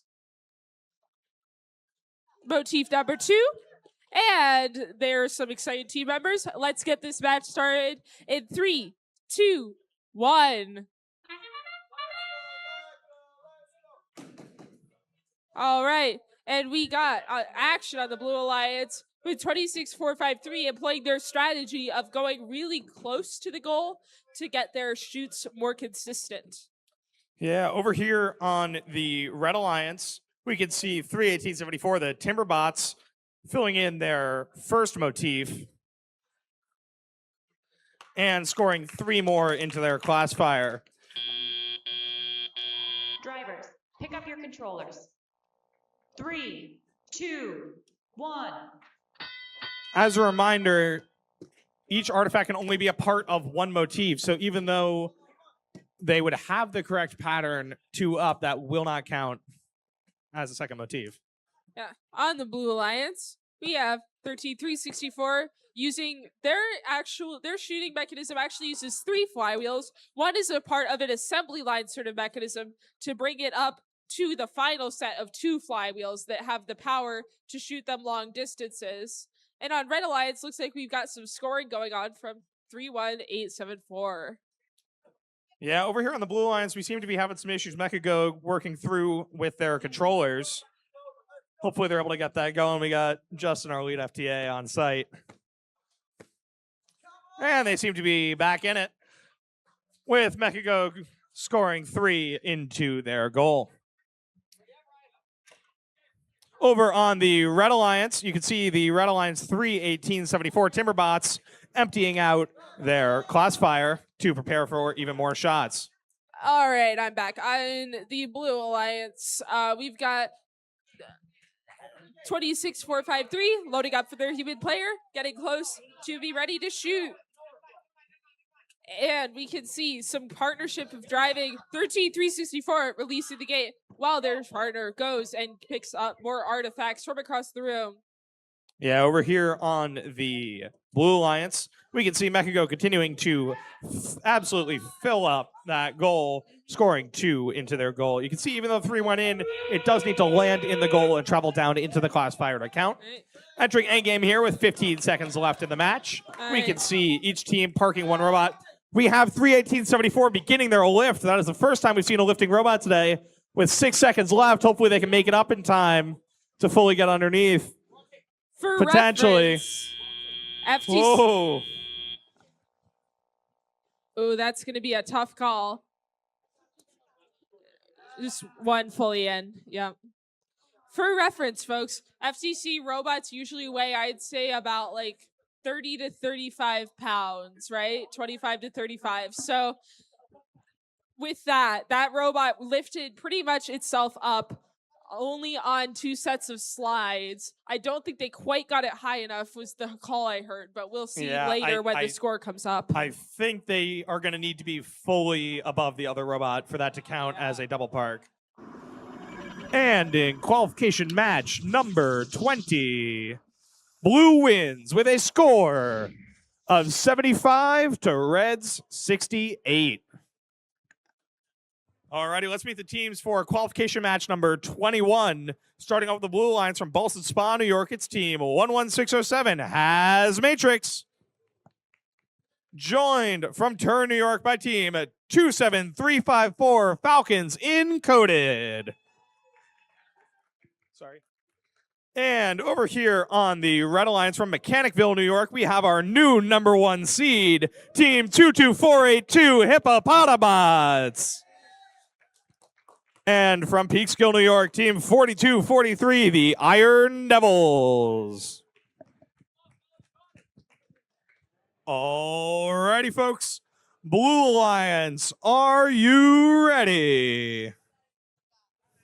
And initialized. Red Alliance, are you ready? And initialized. Referees are ready. Scorekeeping is ready. Let's get that randomization in. That is going to be a motif number 2. And with that, everybody is ready. So let's get this match started in 3, 2, 1.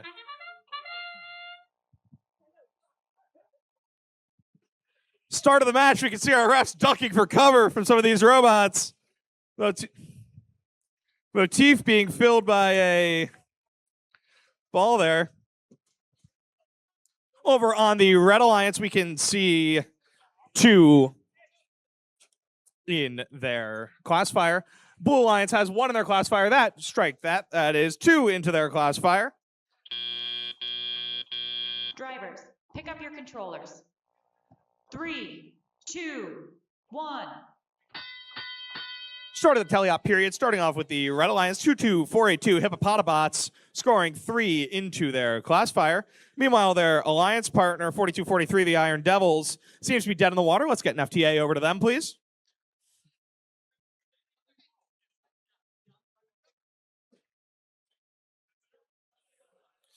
We can see Hippopotabots giving some light taps to Iron Devils, see if they can get their bot going again, but they appear to have lost power. I don't see any lights on there.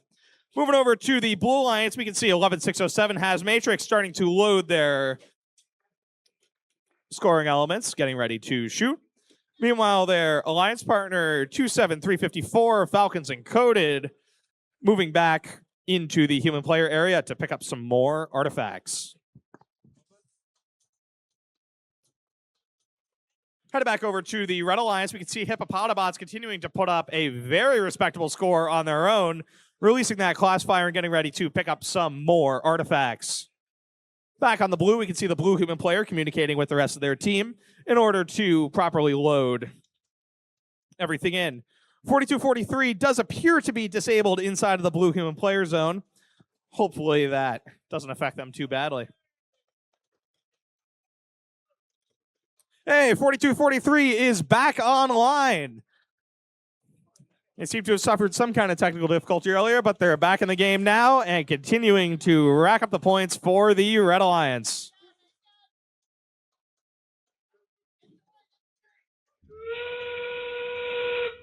As we enter the endgame here, we can see bots beginning to park and make their final adjustments. Blue Alliance scoring 1 more, riding right over that classifier and out for a 1-point score. That is 2 bots parked for the Blue Alliance, while Hippopotabots parks for the Red Alliance. 4243, Iron Devil still appears to be disabled. Fortunately, though, that is quite the strong alliance over there. Qualification match number 20 scores. And that is a Red Alliance victory with a score of 110 to Blue 62. Alrighty, let's meet the teams for qualification match number 22. Starting off on the Blue Alliance from Rome, New York, it's our number 4 seed, team 27364, Battery Battalion. Joined from Potsdam, New York by our number 2 seed, team 13371, Sandy Sandstoners. On the Red Alliance from Ravenna, New York, it's team 14281, the Ravenna Rattlesnakes. Joined from Turin, New York by team 24526, the Robo Falcons. Alrighty. Red Alliance, are you ready? Blue Alliance, are you ready? Referees are ready. All right, scorekeeping ready? Let's get that randomization. That's going to be a motif number 2. And let's start this match in 3, 2, 1. Start of the match, we can hear some potentially concerning noises from some bots on the field. But over here on the Red Alliance, we have 4 into their classifier. How's Blue looking? Battery Battalion shot 1 artifact, and 13371 looks like they attempted to pick up a row of artifacts, and their flywheels are now slowing down to be ready for the driver control period. I gotta say, 2, I would love to 1. be a judge of the Battery Battalion robot. I want to see how all those parts work together, how the spinning part works, and get it explained to me in a deeper level that I can see on the playing field. Yeah, over here on the Red Alliance, we can see 24526, the Robo Falcons, filling up from their human player station with 2 more artifacts to score into their red goal. We got their alliance partner, Ravenna Rattlesnakes, putting some serious force onto the field trying to pick up some of those artifacts. Let's see if they make any in. That is 2 in to their classifier. Tess, how's Blue looking? In the and the Blue Alliance, the Sandy Sandstoners are picking up artifacts and shooting them reliably into the goal. Looks like they got 1 out of the 3 for that round. And their partner, the Battery Battalion, appear to mostly be playing defense by knocking the other players off of the course of their shooting. And they're getting close to filling up the gate, as is the Red Alliance. All right, with 1 minute left in the match, over here on the Red Alliance, we can see the Ravenna Rattlesnakes 14281 continuing to fill up their classifier. They do now have a full classifier, so we'll see if they attempt to empty it or continue to score over it. Oh, and we got a loose shaft collar on the field. Yeah. No big deal, but it happens. I do see that. The question is, which robot is it from and how's it going to affect them? I don't remember. Dave is going fast, trying to... Looks like he's going for his shooter. Tess, I can hear from over here some concerning sounds coming from Sandy Sandstoners. Yeah. Hopefully that color is not from them. It's not going to affect them too much over the rest of the match. As we enter the end game here, teams are making their final robot corrections. We can see Robo Falcons and their Dave 2 robot parking along with their alliance partner. And over on the Blue Alliance, we have at least 1 robot It parked. is 2 robots. That is 2 robots. Look at that. That's going to be a very close match. Alrighty, let's get the scores for qualification match number 22 up on the board. And in match 22, Red wins with a score of 63 to Blues 52. Alrighty, let's meet our teams for qualification match number 23. Starting off with the Blue Alliance from Philadelphia, New York, it's team 14054, IR Thunder. Joined by our number 7 seed from Clint, New York, it's team 6347, Nerds of a Feather. On the Red Alliance from Burnt Hills, New York, it's our number 6 seed, team 26453, Mechagoog. Joined from Norwood, New York by team 13361, the Flying Squirrels. So, all right, we'll just check. Teams ready? All right, referees ready? And scoring ready? Scoring ready? All right. All right, we've already got motif number 3. And let's start this match in 3, 2, 1, go. Start of the match, we got motion from 3 bots. Over on the Red Alliance, 26453 Mechagogue, scoring 3 of their preloaded artifacts into the Classifier. Meanwhile, our alliance partner, 13361 Flying Squirrels, pulling out of their parking. How's Blue looking? And on the Blue Alliance, 14054 had a successful autonomous period, launching 3 artifacts. And 6347 has gotten themselves in position for the driver control period. Drivers, pick up your controllers. 3, 2, 1. Start of the driver control period, we can see we have motion from all 4 robots. 26453 Mechagogue fighting their way towards their human player to get refilled. Meanwhile, their alliance partner, 13361 Flying Squirrels, launching their 3 pre-filled artifacts. And on the Blue line, 6347 launching their artifacts into the goal. One of them made it. 14054 launching their remaining artifact, going to pick up more from the corner of the field. Meanwhile, 6347 drives 14054, releasing the artifacts from the blue side of the field on the home base. They've got a good partnership going over here. How's it looking on Red Alliance, Jerry? Yeah, over here on the Red Alliance, we can see 26453 Mechagogue continuing to get refilled. They appear to have an issue there where one of their artifacts has fallen into their launcher. Hopefully they're able to get that cleared out. They might need to launch 2 in order to do it. But that's why you can see them rocking back and forth right now. There we go. And on the Blue Alliance, we've got all our artifacts released onto the field, and it is a feeding frenzy. We've got 3 robots over in this corner of the field, with 6347 heading back over to the red side of the field. Or wait, the blue side. And 14054 getting ready to shoot 3 artifacts. Nailed it, nailed it, nailed it. Awesome job. We can once again see the incredibly fast cycle time of 13361 Flying Squirrels, emptying all 3 of their shots back to back to back. Entering the endgame period now, we can see robots making their final preparations before they park. That Classifier being filled up for the Red Alliance. And 6347 going for some last minute artifacts, as is 14054. And they are parked. 6347 rushing for a park. Last second, not quite there. At the end of the match, that appears to be 2 parked robots. Alrighty, let's get our scores for qualification match number 23 up on the board. And in match 23, Blue wins with a score of 163 to Red's 80. 163 is quite the high score. Indeed, still not beating our qualifier high score of 231 from this morning, but definitely getting up in the range. I would imagine in our finals matches, we might be seeing scores in that 200 range again, Jerry.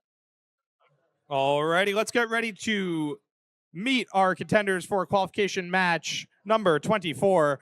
From the Blue Alliance from Plattsburgh, New York, it's team 24350 Robot 404. Joined from Syracuse, New York by team 7230 SAS Adams. On the Red Alliance from Saranac Lake, New York, it's team 20297 SLCS Stormbots. Joined from Dexter, New York by team 13364, the Linear Lions.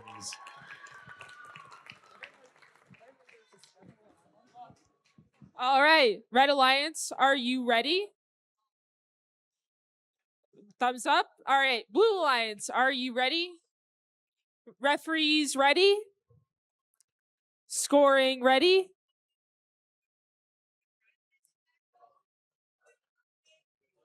All right, so, what's the word? Chris, you ready?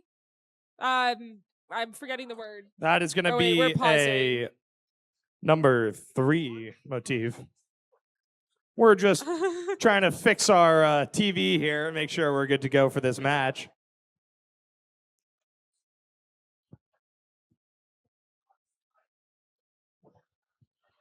All right, it appears we're good to go. As you can see, that is a Motif 3. And let's start this match in 3, 2, 1. And start of the match, we got motion from 3 bots. Over on the Red Alliance, 20297 SLCS Stormbots attempting to score into the red goal. How's the Blue Alliance looking, Tess? And on the Blue Alliance, SAS Adams running their autonomous. It seems like they have gotten 3 artifacts so far, and 3 more are about to be shot into the goal. Oh, that one almost made it. Let's see if and they are out of time. Drivers, pick up your controllers. But they're all 3, set up and ready to 2, go 1. for the driver control period. Alrighty, over on the Red Alliance, we can see 20297 SLCS Stormbots lining up in position to shoot into their goal. Meanwhile, their alliance partner 13364, the Linear Lions, vacuuming up the remainder of those artifacts. How's Blue looking, Tess? And over here on the Blue, I was not fully watching because I was picking up an artifact. 24350 picking up various artifacts for the quarter from their human player, running across the field to shoot them, as is SAS Adams, who look like they are getting themselves fully loaded for another cycle run. And it looks like they're having some trouble releasing the gate, releasing all of their artifacts. There's a lot going on over here in the Blue Alliance. A lot of discussion, a lot of things happening. And there we go. There goes all of the artifacts. Alrighty, over here on the Red Alliance, we see 20297 SLCS Stormbots staying in that far field position to continue to score into their goal. That Classifier is filling up. They just got 2 spots left for them. And meanwhile, their alliance partner, 13364, the Linear Lions, also attempting to take out a referee. SAS Adams has the artifacts pass through their robot in a very unique way. They get lifted up by rubber bands, then they slide down, and then they get launched by flywheels. And this allows them to have a lot of control over when the artifacts get shot. And on Red Alliance, we've got artifacts absolutely flying. Blue Alliance, 24350, loaded up and ready to run their shooter with 25 seconds left in the match. Indeed, as we enter the end game here, final 20 seconds, we can see robots making their final shots before preparing to park. 13364 Linear Alliance parking in the Red Alliance square. Meanwhile, their alliance partner 20297 also attempting to co-park. How's Blue looking? And Blue Alliance is going to make it, looks like maybe a risky park. Almost. That's going to be an interesting match for sure.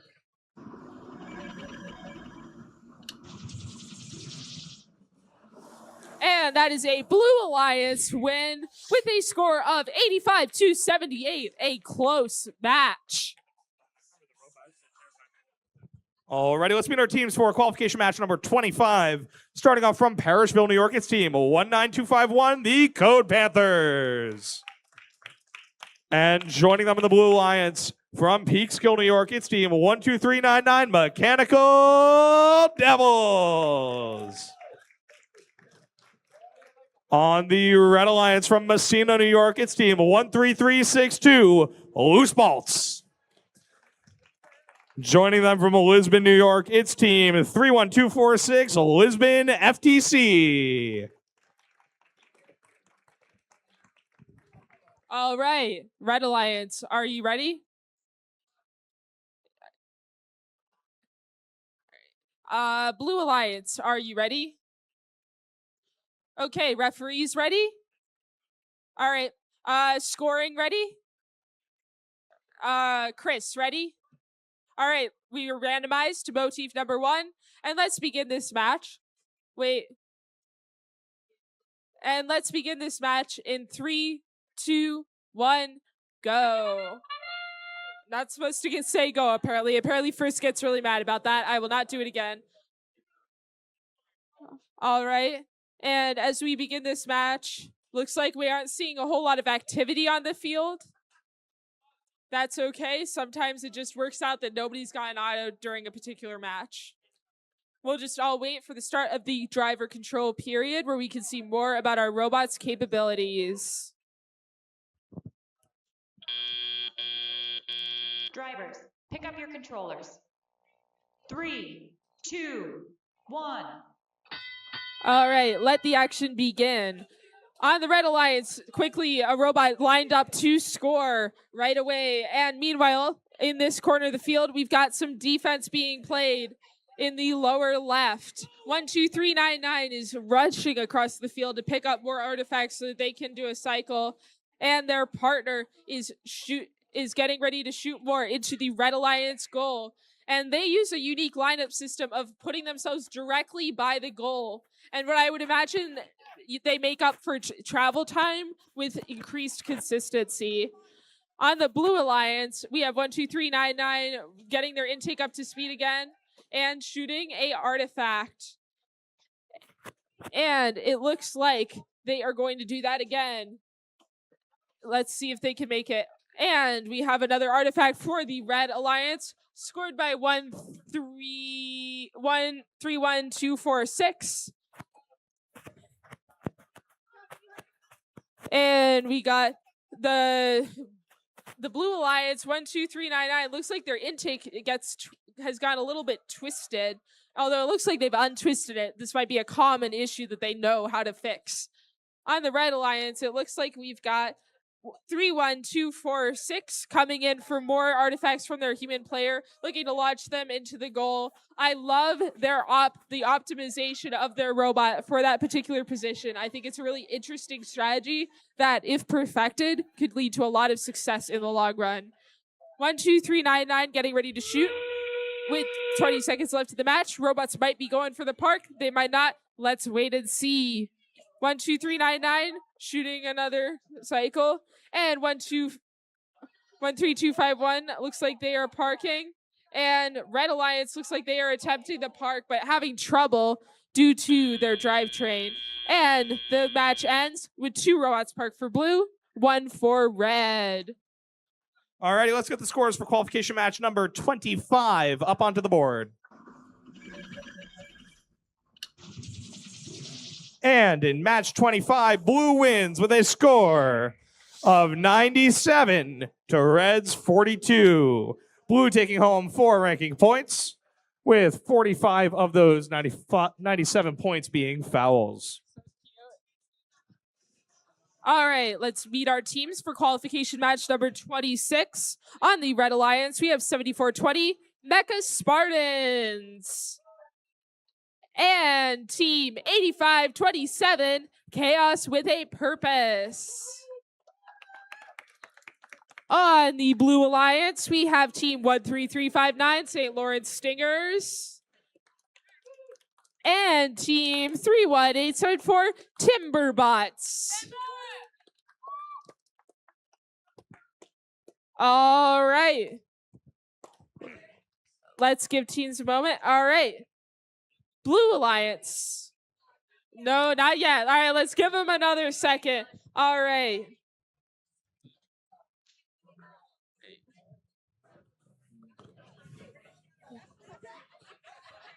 And as a reminder, in this match, the Mecha Spartans, team 7420 from Burnt Hills, are currently our number 2 seed. All right. Looks like Blue Alliance ready. All right, can I get a thumbs up from everybody, please? Blue Alliance ready. Thumbs up, please. Okay. Red Alliance ready. Referees, thumbs up. Referees, thumbs up. All right. Scoring ready. Okay. Randomize, please. We are on motif number 2. Yes. And let's begin this match in 3, 2, 1. Alrighty, top of the match. And for the Red Alliance, we can see 74-20, the Mecha Spartans attempting to score into their goal. Meanwhile, their alliance partner, 85-27, Chaos with a Purpose, scoring 1 into their Classifier. How's blue looking? And 31874 really has one of the most impressive autonomouses in our competition. They are successfully scoring multiple artifacts. Autonomous, autonomy. Who knows? Pick up And your most controllers. teams often have more than one 3, version, depending 2, on the 1. particular layout of the field for a given match. And with their gate already almost full, Blue Alliance is off to get even more cycles. They'll probably hit the empty. They will probably empty their gate at some point early in the match so that they can get more points with scoring. those, FTA to the Red artifacts. Alliance. Yeah. Continuing on with the Red Alliance, 85-27 Chaos with a Purpose. Continuing to score. Meanwhile, their alliance partner, 74-20, the Mecha Spartans, appears to be dead in the water. Justin. Yeah. St. Lawrence Stingers, busy in the Blue Alliance, busy shooting multiple artifacts in with their robot Tina. And it looks like their partner Timberbots is busy with that as well, picking up more artifacts from their human player zone and getting another green one, loading up and lining themselves up on that rectangular corner of the field and getting ready to shoot. Really interesting design. If you look down the barrel of the Timberbots 31874, they're basically just lobbing the artifact up into their flywheels as opposed to using a rotary system to feed it in. Nice, gentle throws. Makes it really difficult to overshoot, but not impossible. I always say with robots, keep it simple, silly. It will always work out in your favor. 13359 using their rubberized intake to pick up another ball, another artifact as it rolls across the field. As we head into endgame, we can see 85-27 Chaos with a Purpose Ooh. continuing to score for the Red Alliance. That is the first time we are seeing a Right. full rise from And 31874. risking penalties to prevent them from successfully parking underneath. And it looks like, Let's see if what three. Oh, gonna happen. no. even though it looks like the other robot did get up to probably its full height, they had time to do it. That is an incredible performance from 31874. That is our only bot here today that has a full lift capability. Unfortunately, their alliance partner, 13359 St. Lawrence Stingers, was not able to make it across the field in time due to some offensive play from 85-27. All right, let's get our score up for match number 26.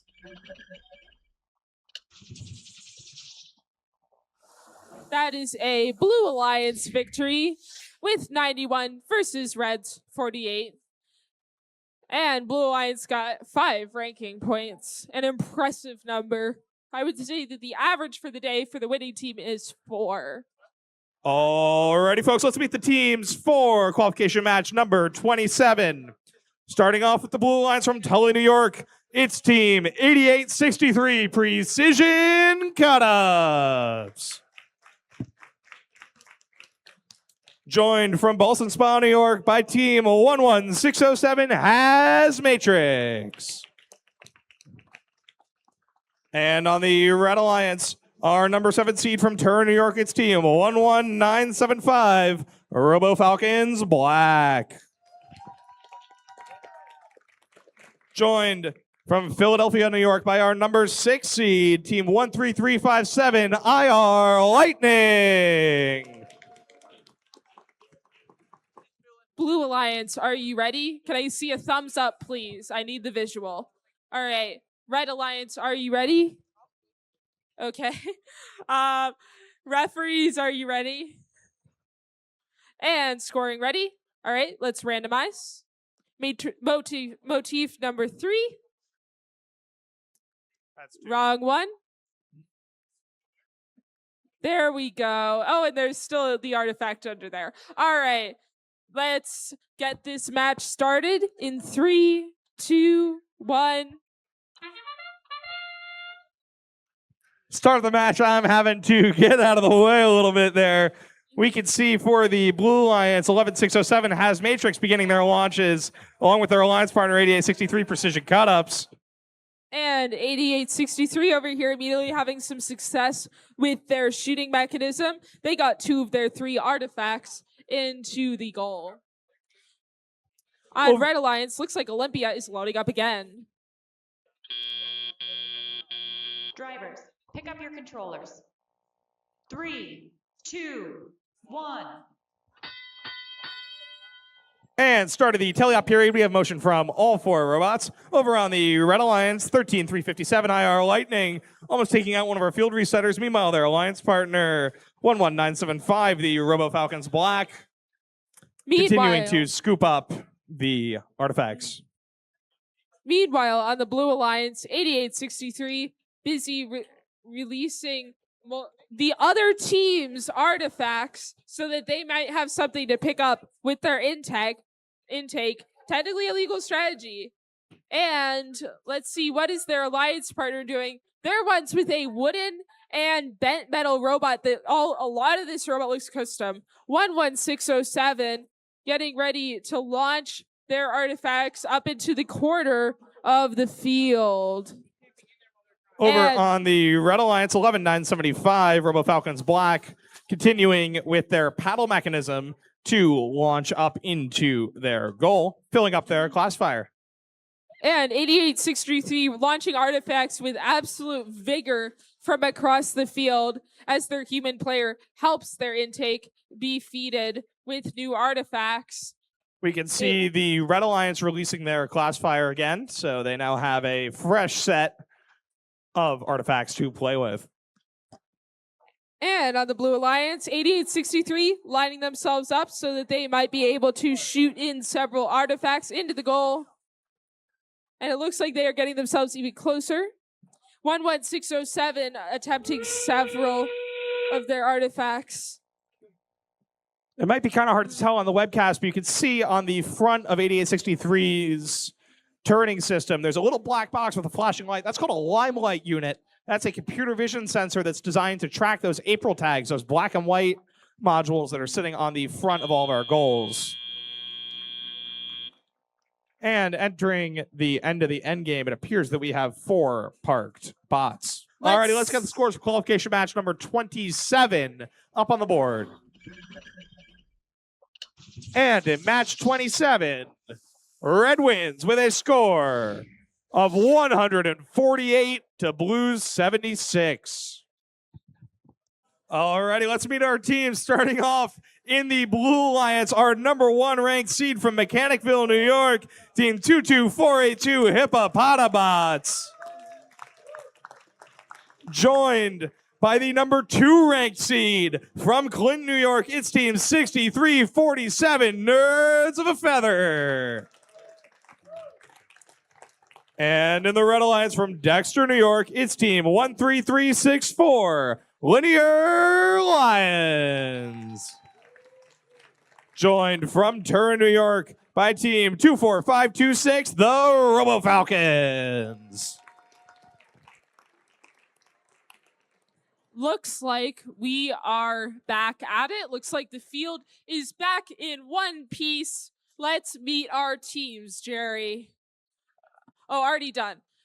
Bit a bit. All right. Blue Alliance, are you ready? Need a thumbs up from everybody. Blue Alliance, are you ready? All right. Red Alliance, are you ready? Referees ready? Scoring ready? Let's see our randomization.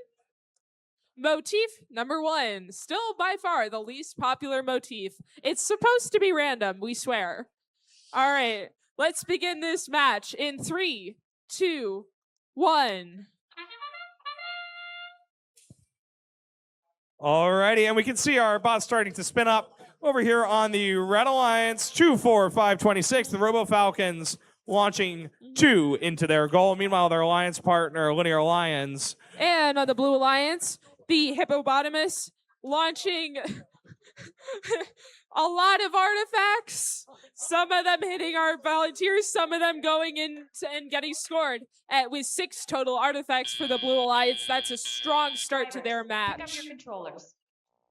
3, 2, 1. Alrighty, and start of the driver control period, we have 4 bots in motion. Over here on the Red Alliance, we can see Hippopotabots and Linear Lions jockeying for position a little bit. And Hippopotamus releasing new artifacts on the field and lining up to do another cycle. I love watching this robot. It just goes so fast, and its shooter is pretty dang effective. And their alliance partner launching them from clear across the field, driving after being loaded up by their human player. They are launching them, and they are full again, about a minute and 20 away from the end of our match. Over here on the Red Alliance, we can see 2-4-5-26. The Robo Falcons lining up for another 2 artifact shot, both landing in the goal and Classifier. Meanwhile, their alliance partner, the Linear Lions, missing one of their shots and landing one, filling up their Classifier. One of my favorite features of the robots on these field on Hippopotamus is the green cog that I believe allows them to adjust the angle of their shooter on the fly, which allows for more accurate shooting than they otherwise would be able to. And 6347 loading up with more artifacts to shoot from across the field with their green rubber tubing intake.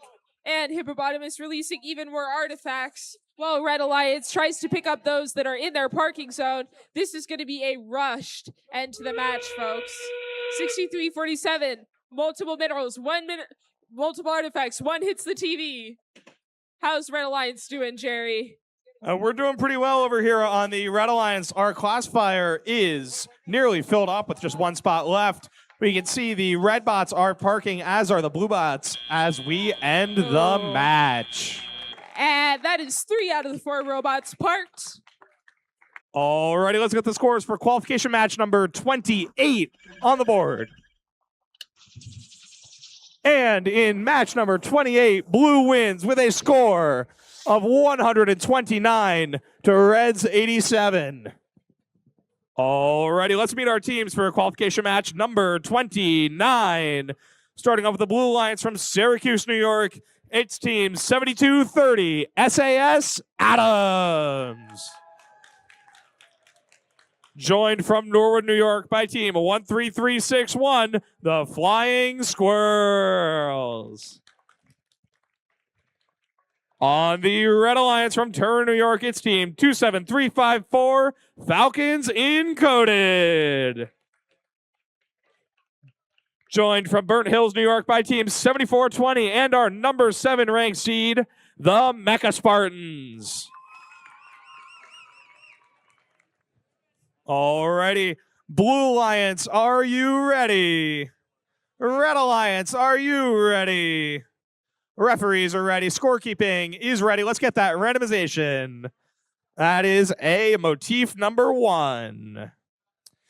And with that, let's get this match started in 3, 2, 1. Start of the match. We got motion from 3 of the 4 robots. Oh, there we go. All 4 robots. 7420, the Mecha Spartans, attempting to launch into their goal. Meanwhile, their alliance partner, Falcons Encoded, almost taking out one of our referees twice. Over here on the Blue Alliance, SAS Adams scoring 3 artifacts into their goal. Meanwhile, their alliance partner, 13361, Flying Squirrels, has pulled forwards. They are no longer parked. That is a 4th artifact during the autonomous period. 3, 2, 1. Start of the teleop period. We have motion from 3 of the 4 bots. 27354 Falcons Encoded may need an FTA. Justin. Nope, they're good. And we can see over on the Blue Alliance, 13361, Flying Squirrels, loading up their bot, working with their human player from their team. Meanwhile, their alliance partner, 7230, SAS Adams, filling out the remainder of their Classifier. Over here on the Red Alliance, the Falcons Encoded 27354, filling up at their human player station. You can see the Blue Alliance attempting to open up their Classifier and let them through. They seem to keep getting stuck. They might just need to stay there for a second and help it.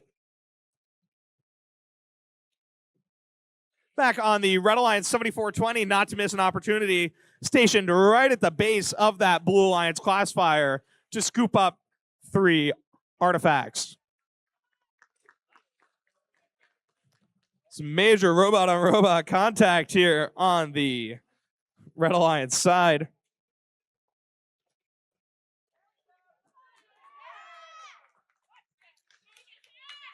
And we can see here SAS continuing to fill up their Blue Alliance goal. Over on the Red Alliance, Falcons and Coded shooting from all the way across the field into their goal as we enter the end game. And as we enter the end game, bots are making their final adjustments and scores as they get ready to park. We can see 7420 parking, their alliance partner, also attempting to park. That is 2 robots for the Red Alliance parked. Blue Alliance attempting a park. That looks like all 4 robots parked, though we'll leave it to the refs to decide. Alrighty, let's get the scores from qualification match number 29 up on the board.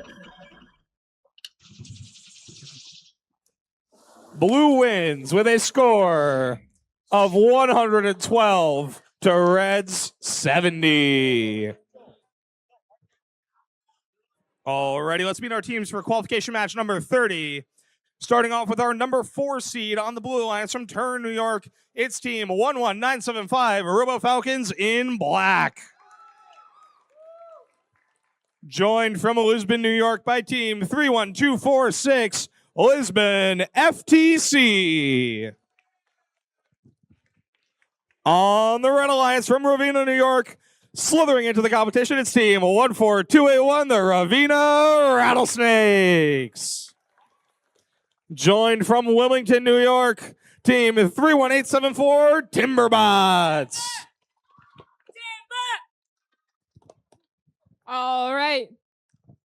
Red Alliance, Blue Alliance, are you ready? Okay. Red Alliance, thank you.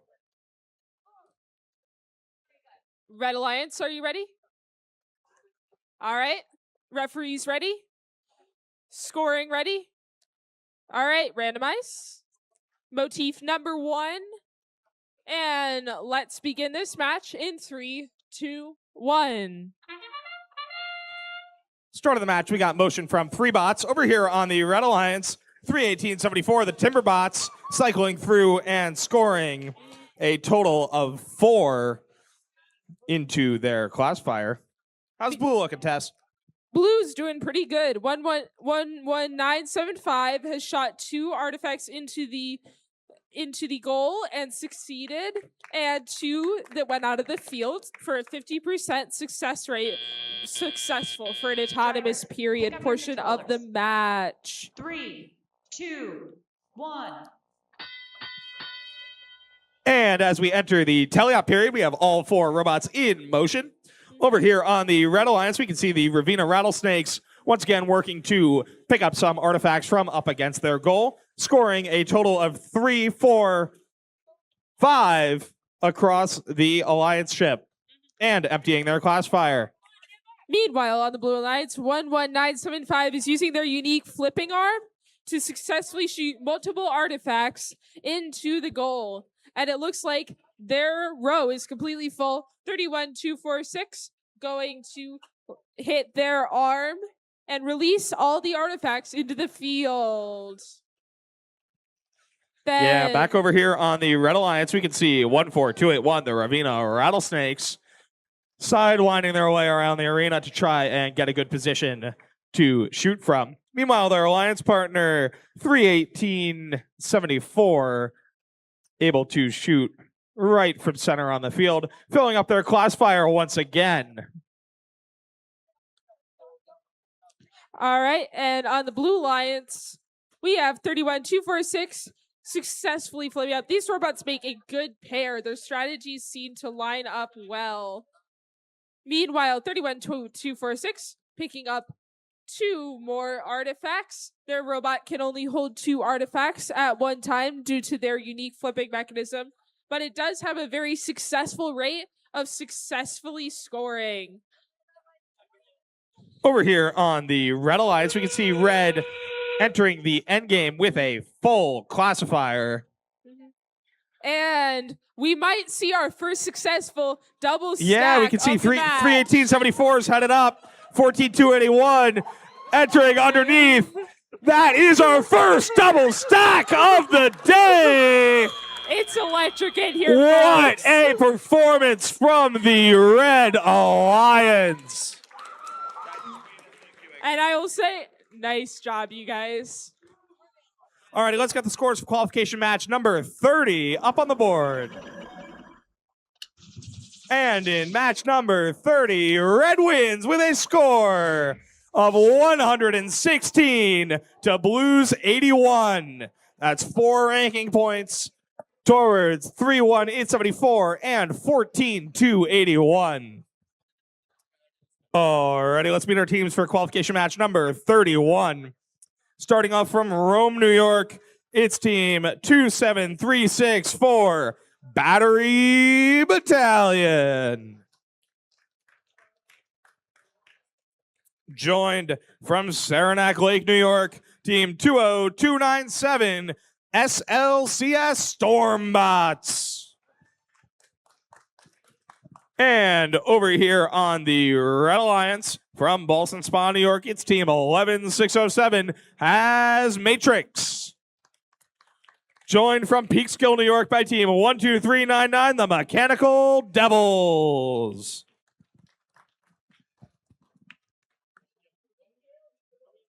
All right, I think we're finally ready to go. All right, everybody. I'm going to do some thumbs up again. I know our teams are ready. Scoring, are we good? Reffing, are we good? All right, hold on again.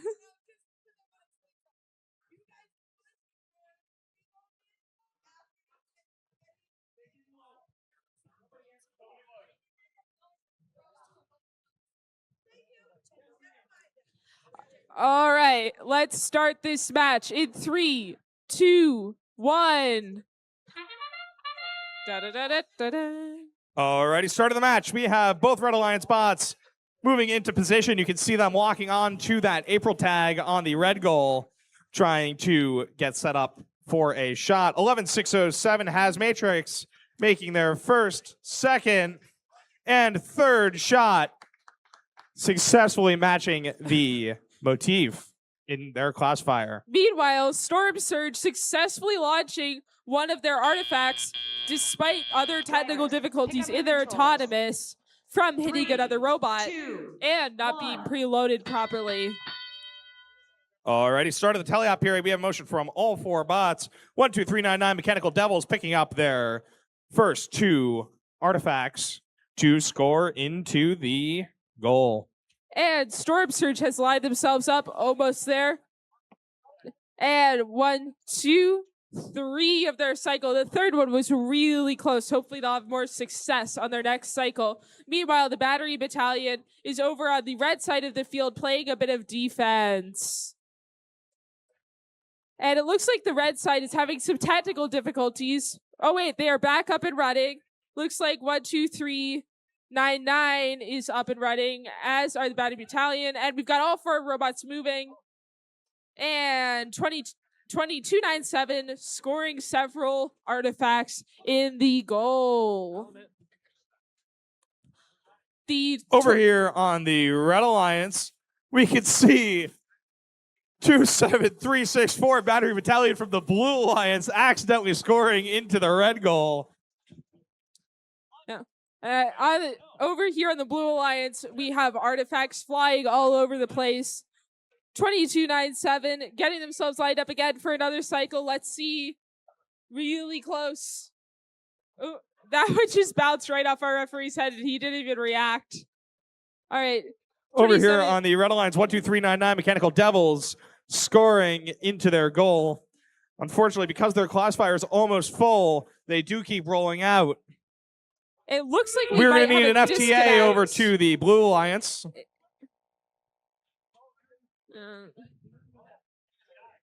27364 appears to have disconnected.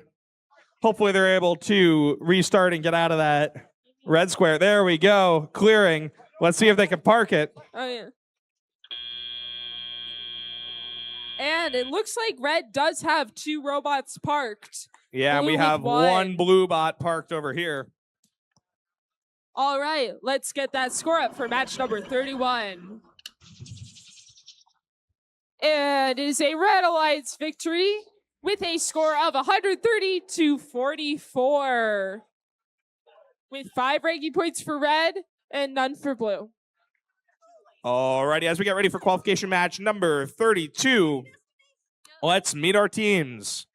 Starting off with our number 5 seed of the day from Potsdam, New York, team 13371, Sendy Sandstoners. Joined from Messina, New York by team 13362, Loose Bolts.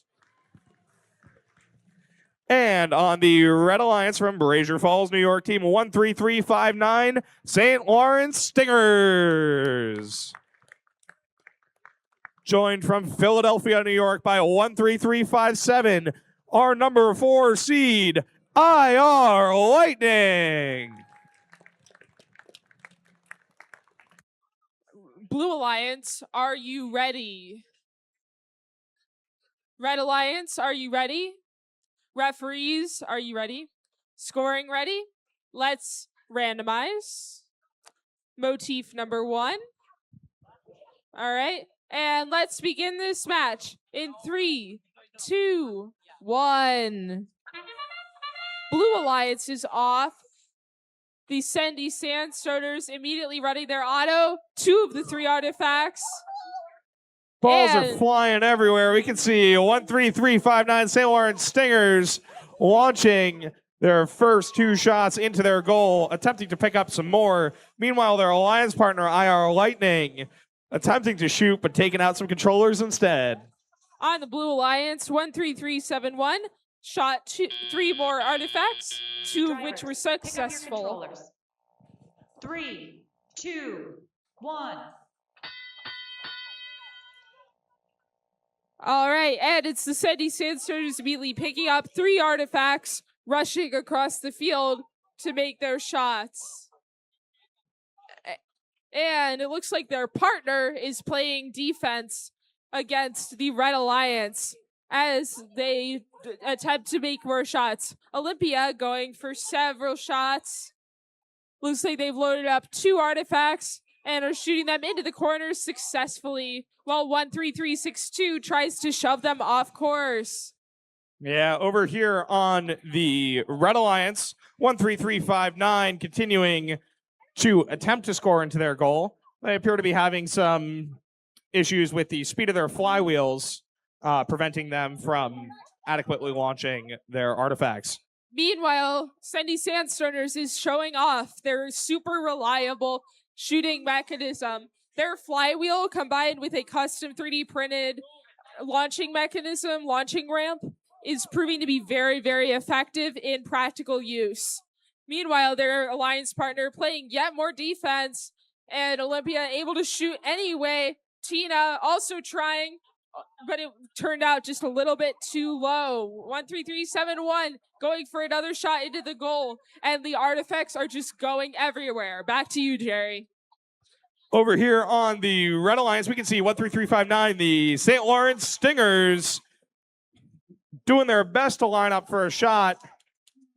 We got FTAs running all over the place.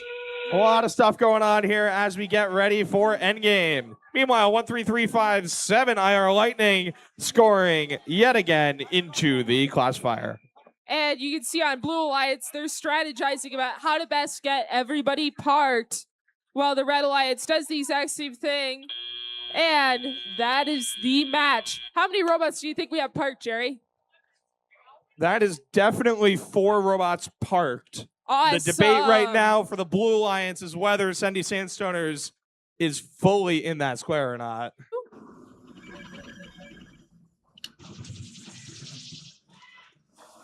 Blue Alliance wins with a score of 75 to Reds 65.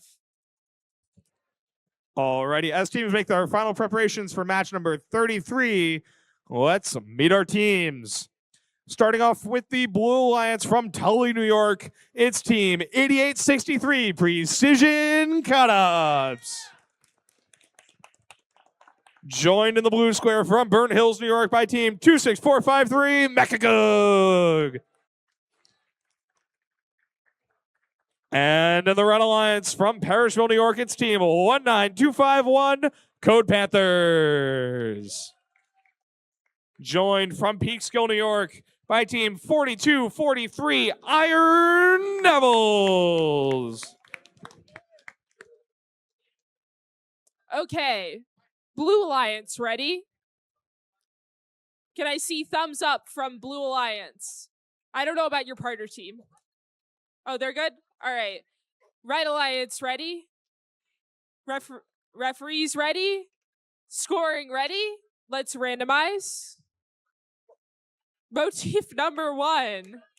And let's begin this match in 3, 2, 1. Over here for the Red Alliance, we can see 19251 accidentally losing their first artifact on the way in. They appear to have a few jams in there.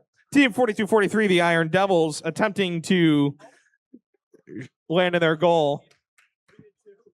Meanwhile, on the Blue Alliance, we have 4 artifacts successfully scored between our 2 robots. And let's begin that driver control period as our drivers pick up their controllers. 3, 2, 1. Start of the driver control period. We have motion from 3 of our bots. Do I hear 4? Let's get an FTA over to the Blue Alliance for 26453. All right, and on the Blue Alliance, 26543 is springing to life as they drive across the field, getting ready to pick up the minerals from the opponent's drive team. Part of what makes it tricky to get them from that area of the field is that you have to drive across the field through the opposing player's territory. And they are successfully shooting it, releasing them back into the field. That was a very fast row. Yeah, And over here on 8863 the continued to Red shoot. Alliance, we can see a full Classifier. We'll see if they drop that back in. As a reminder, any artifact scored within the Classifier score 3 points. Meanwhile, artifacts scored over the Classifier only score 1. So it is in the team's best interest to release that Classifier so that they can score more points. And parts and artifacts are absolutely flying. 8863 is launching things across the field. Their robot has an incredibly fast flywheel, and they are moving their 19251 out of the way so that they can launch their artifact successfully. 26453 cycling again, lining themselves up and making yet another successful shot into their goal. Yeah, Taz, with 30 seconds left in the match, this is going to be a very close game. We can see 19251 Code Panthers lining up for another shot. This is one of those matches where my eyes just don't know where to look. There is so much going on the field as we enter endgame here. Let's see if these bots will park. And our robot's strategizing about parking, and I don't know. That's either 3 or 4 robots parked would be my guess. Yeah, we'll see what the refs say here for the Blue Alliance. And let's get that score up for our qualification match. Number 32, I believe. 33. Red Alliance wins 137 to 112. Alrighty, and as we get ready to finish up our qualification matches here this morning at Clarkson University in beautiful sunny Potsdam, New York, let's meet our teams for qualification match number 34. Starting off with the Blue Alliance from Philadelphia, New York, it's team 14054 IR Thunder. Joined from Turn, New York by team 11975 Robo Falcons in black. And a rare double Plattsburgh team from Plattsburgh, New York, it's team 24350 Robot 404. Joined from Plattsburgh, New York by Team 8527 Chaos with a purpose. All right. Blue Alliance, are you ready? Red Alliance, are you ready? Referees? Thumbs up. Scoring's ready. Let's randomize. Motif number 2. All right, and let's begin this match in 3, 2, 1. Start of the match, all 4 bots are in motion. For the Red Alliance, 8527 Chaos with a purpose. Moving forward and back, trying to pick up that April tag and lock on position. Meanwhile, their alliance partner, Robot 404, scoring 2 into their Qualifier. Ooh, and that was a close shot for Blue. 14054 from clear across the field, nailing it right into the goal. 11975 has gotten some of their attempted cycles during this autonomous period. Drivers, pick up your controllers. 3, 2, 1.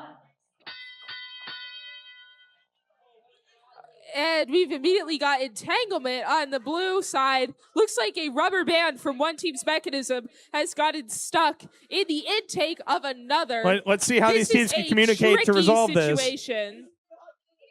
Both teams are just trying not to break each other's robots and hopefully maybe be able to play part of the match. Oh, no.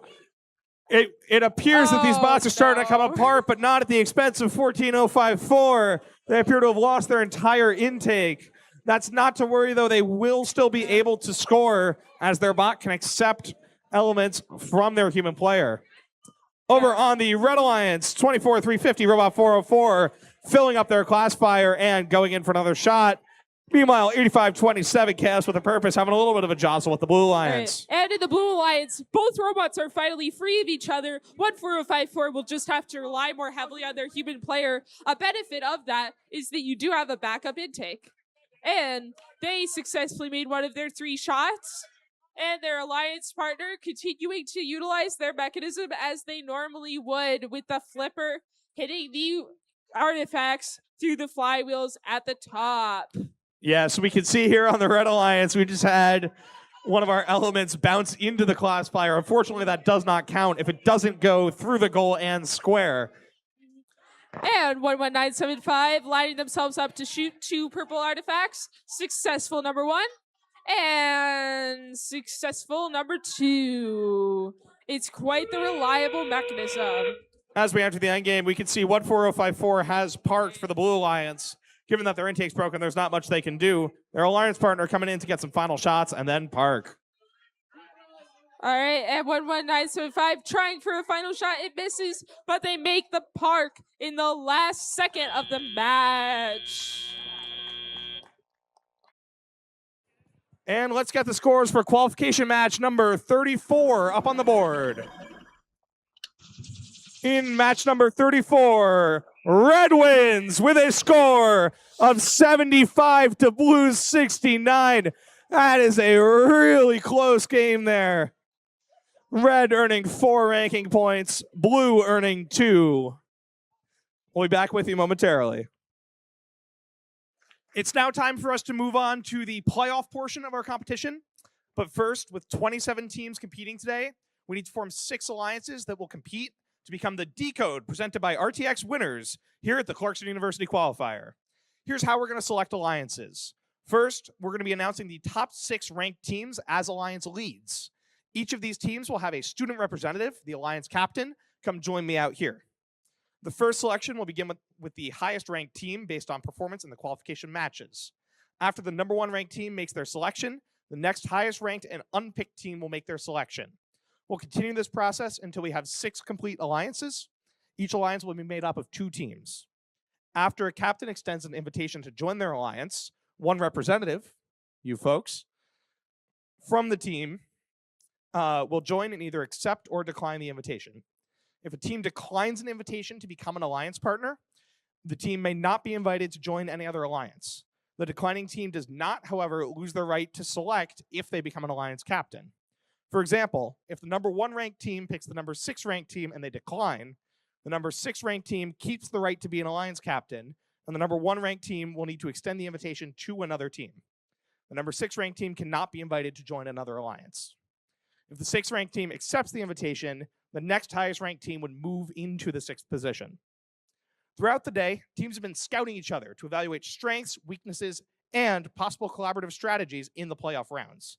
This is where we see scouting come into play, as the teams get to decide who to partner with. Each alliance captain is looking to make the strongest possible alliance to play out the rest of the day with. Once we have 6 complete alliances, we'll begin the playoff matches, which will play in a double elimination bracket. In a double elimination tournament, all alliances will start off in the upper bracket, where they'll play 1 match against another alliance. The losing team will drop to the lower bracket and face a new alliance in the next round. After they've lost a second time, they'll be eliminated from the tournament. Teams who advance from this event will receive an invitation to the MVCC New York Excelsior Championship. This event will be advancing a minimum of 4 teams to the next event. There's a lot on the line here, so let's meet our teams. Teams, please come up and join me when I say your team number and name called. So let's please welcome to the stage our number 6 seed, team 13357 IR Lightning.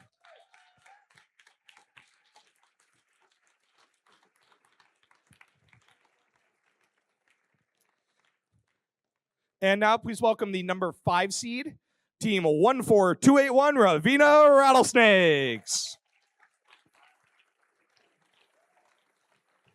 Now please welcome our number 4 seed, team 14054 IR Thunder.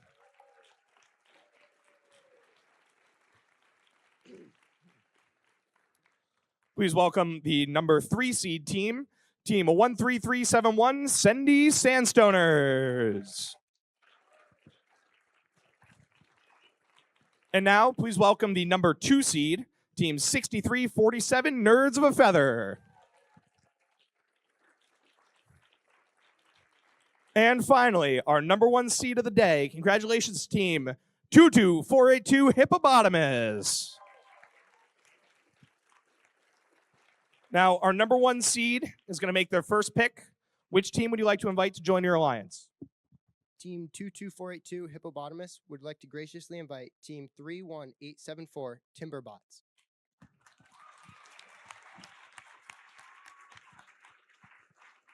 Team 31874, the Timberbots, graciously accept. Great. All right, 6347. Team 6347 Nerds of a Feather invites Team 13371 Sandy Sandstoners to join our alliance.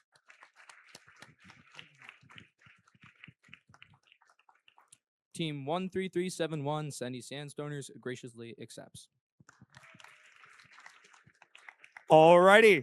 Since team 13371 was already the captain of our 3rd seed alliance, we need to bring up another captain. Team 14054 IR Thunder can now shift up to become captain of our 3rd seed alliance. 14281 moves up to our 4th seed, and 13357 moves up to our 5th seed. And now please welcome the new captain of our 6th seed alliance, team 7230 SAS Adams.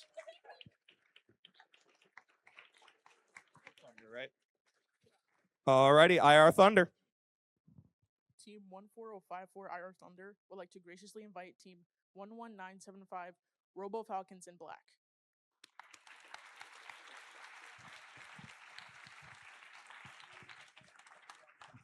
Team 11975 RAB graciously accepts. Alrighty, congratulations.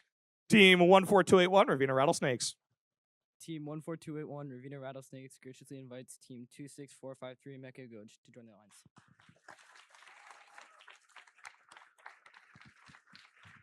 Team 26453 graciously accepts.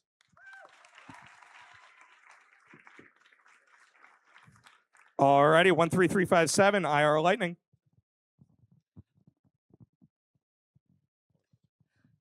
Team 13357 would like to invite 7230 to our alliance.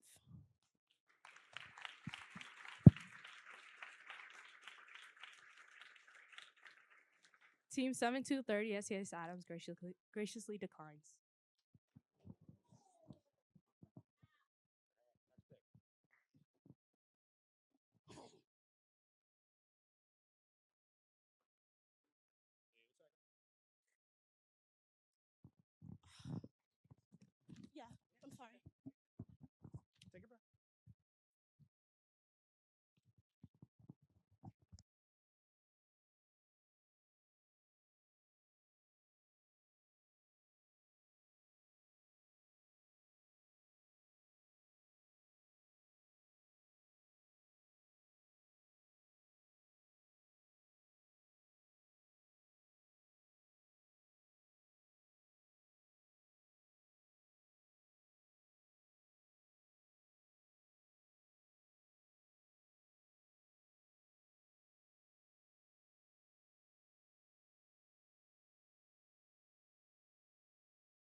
So as a reminder, since teams have been scouting all day, there's obviously a lot of information that goes into these decisions. So sometimes you have to go back, converse with your scouting team, and then make your final decision.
And a quick note to all of our Clarkson students and alumni in the audience. We're going to do a quick student and alumni photo at the end of the event. So stick around. Right before our final awards, we're going to do a brief group photo together.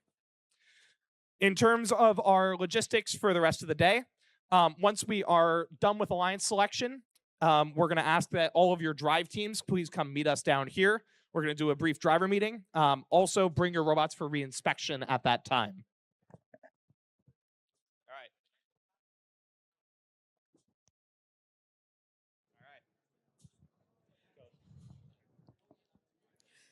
Team 13357 would like to invite Team 4243, the Iron Devils.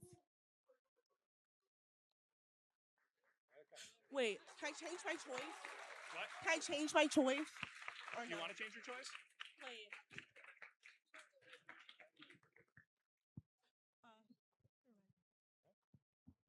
Team 4243 graciously accepts. There you go.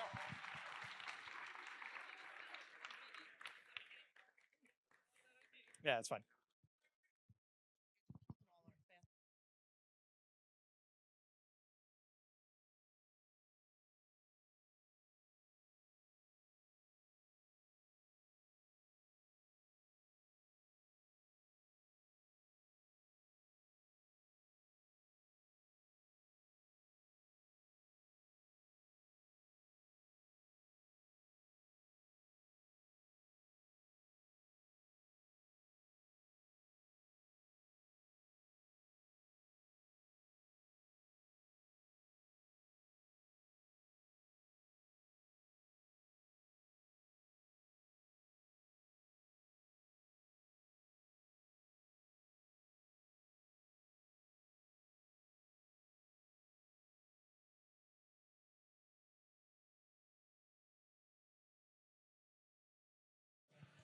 Alrighty, and finally, our number 6 seed, Team 7230, SAS Adams. Team 7230 SAS Adams would like to graciously invite Robot 404 24350. Team 24350 graciously accepts. All righty, congratulations to our teams. What an exciting tournament it's going to be. Let's get another big round of applause for all the teams competing today. Congratulations to everybody for putting their best effort out on the field. All righty, as we get ready for our first upper bracket elimination round, let's meet our teams. Starting off with the Blue Alliance from Philadelphia, New York, it's team 13357, IR Lightning. Joined from Peekskill, New York by team 4243, the Iron Devils. And for the Red Alliance from Burnt Hills, New York, it's team 26453, Mechagood. Joined from Ravenna, New York by team 14281, the Ravenna Rattlesnakes. Okay. Blue Alliance initialized. Red Alliance initialized. All right. Blue Alliance ready. Red Alliance ready. All right. Referees ready. Scoring ready. All right. Let's get this match started. Oh, wait. Right. Randomize. All right. Motif number 3. Let's start this match in 3, 2, 1. And at the start of the match, we got bots moving all over the place. Over here on the Red Alliance, the Mechagogue are scoring their first 3 preloads into their goal. And on the Blue Alliance, both robots sending out a full cycle, and they have successfully scored 4 artifacts.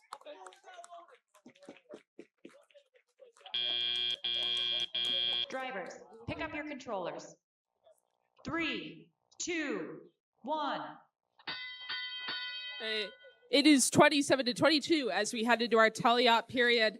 And rapidly, Blue Alliance gets themselves busy making those cycles. 13357 is shooting as fast as they possibly can into the corner of the field, while 13357 uses their double compliant wheel to, or actually their rubber band intake to shoot into the goal. What's happening on red? Yeah, Tess, over here on the Red Alliance, we have 26453 Mechagogue continuing to fill up that class fire along with their alliance partner, the Ravenna Rattlesnakes. That is a full class fire that Ravenna is emptying. Meanwhile, the Blue Alliance's Iron Devils are accepting those newly freed classified specimens. Mm-hmm. Yeah. And you can already see the impact that the time that teams have had to strategize has had. In finals, you know who your partner is going to be, and you can work together in advance to find out what's the most effective way our particular robots can work together. 4243 is making cycles while their partner drives from across the field in the Red Alliance human player zone, plays interference, and does another cycle while 4243 continues to score. Yeah, over here on the Red Alliance, we can see Mechagogue continuing with their flipper mechanism, parking right up against that goal to continue to score specimens. With the last 30 seconds of the game upon us, we are getting ready for endgame. This is the time when bots are going to be finishing up any scoring they want to do, as well as getting ready to park. With that whistle, we are officially in endgame. The last 15 seconds of the game left here. We can see specimens flying everywhere. 4243 is parked. 14281 is parked. And 13357 scoring another artifact, and they are parked in the last second of the match. Congratulations, teams.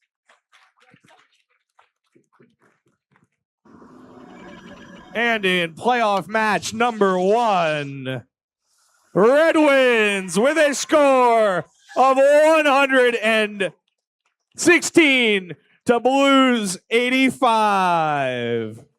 The Red Alliance will advance to playoff match number 3, while the Blue Alliance advances to playoff match number 6. Alrighty, let's meet our teams for the upper bracket. Round 1, match 2. Starting off with the Blue Alliance from Syracuse, New York, the Alliance 6 captain, number 7230 SAS Adams.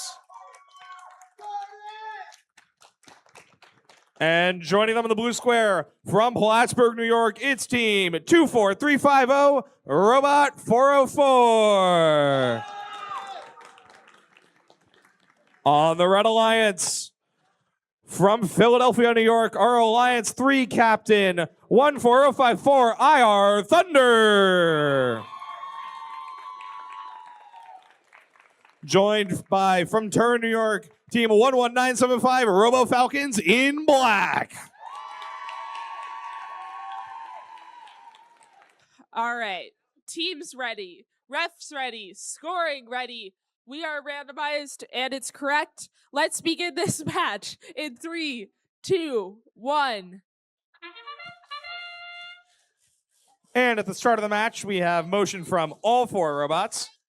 Immediately looking for the Red Alliance, we can see 14054 IR Thunder shooting into their goal, landing 2, along with their Alliance partner, Robo Falcons in black. Over on the Blue Alliance, the Blue Alliance so far has scored 1, 2, 3, 4, 5 specimens into their goal, 6 specimens into their goal as we enter teleop. Drivers, pick up your controllers. 3, 2, 1. And immediately at the start of teleop, we can see 11975 Robo Falcons in black picking up 2 specimens off the ground and getting ready to shoot them into their goal. And on the Blue Alliance, SAS Adams immediately loading up 3 and looking like they are actually playing some defense while also getting their shooter ready. And that is 1, 2 in the goal. Over here on the Red Alliance, 14054 IR Thunder continuing to rack up those goals. You can see IR Thunder, after their entanglement issue earlier today, has repaired their intake. They are back at full operational capability.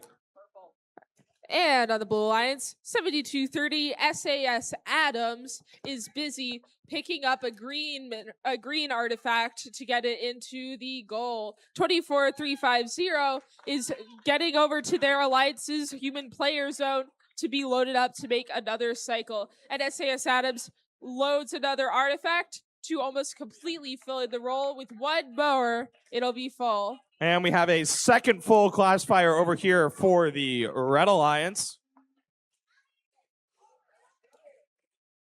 And the Red Alliance continuing to just score artifact after artifact while the Blue Alliance load themselves up for their next cycle. Yeah, 25 seconds left in the game, Tess. We will see how this goes in endgame. And the robots are getting a little bit more aggressive with their defense as they try to prevent each other from parking, or at least I saw that for a second. And now it looks like all the robots are just going for as many cycles as they can get. And now in the last second of the match, Bots are finishing up their parking. Let's see if they can all park. That appears to be a full and partial park for blue and 2 partials for red. I think. Well, 2 partials, yeah. Alrighty, let's get the scores from upper bracket round 1, match 2 up on the board. And in round 1, match 2, blue wins with a score of 91 to Red's 63.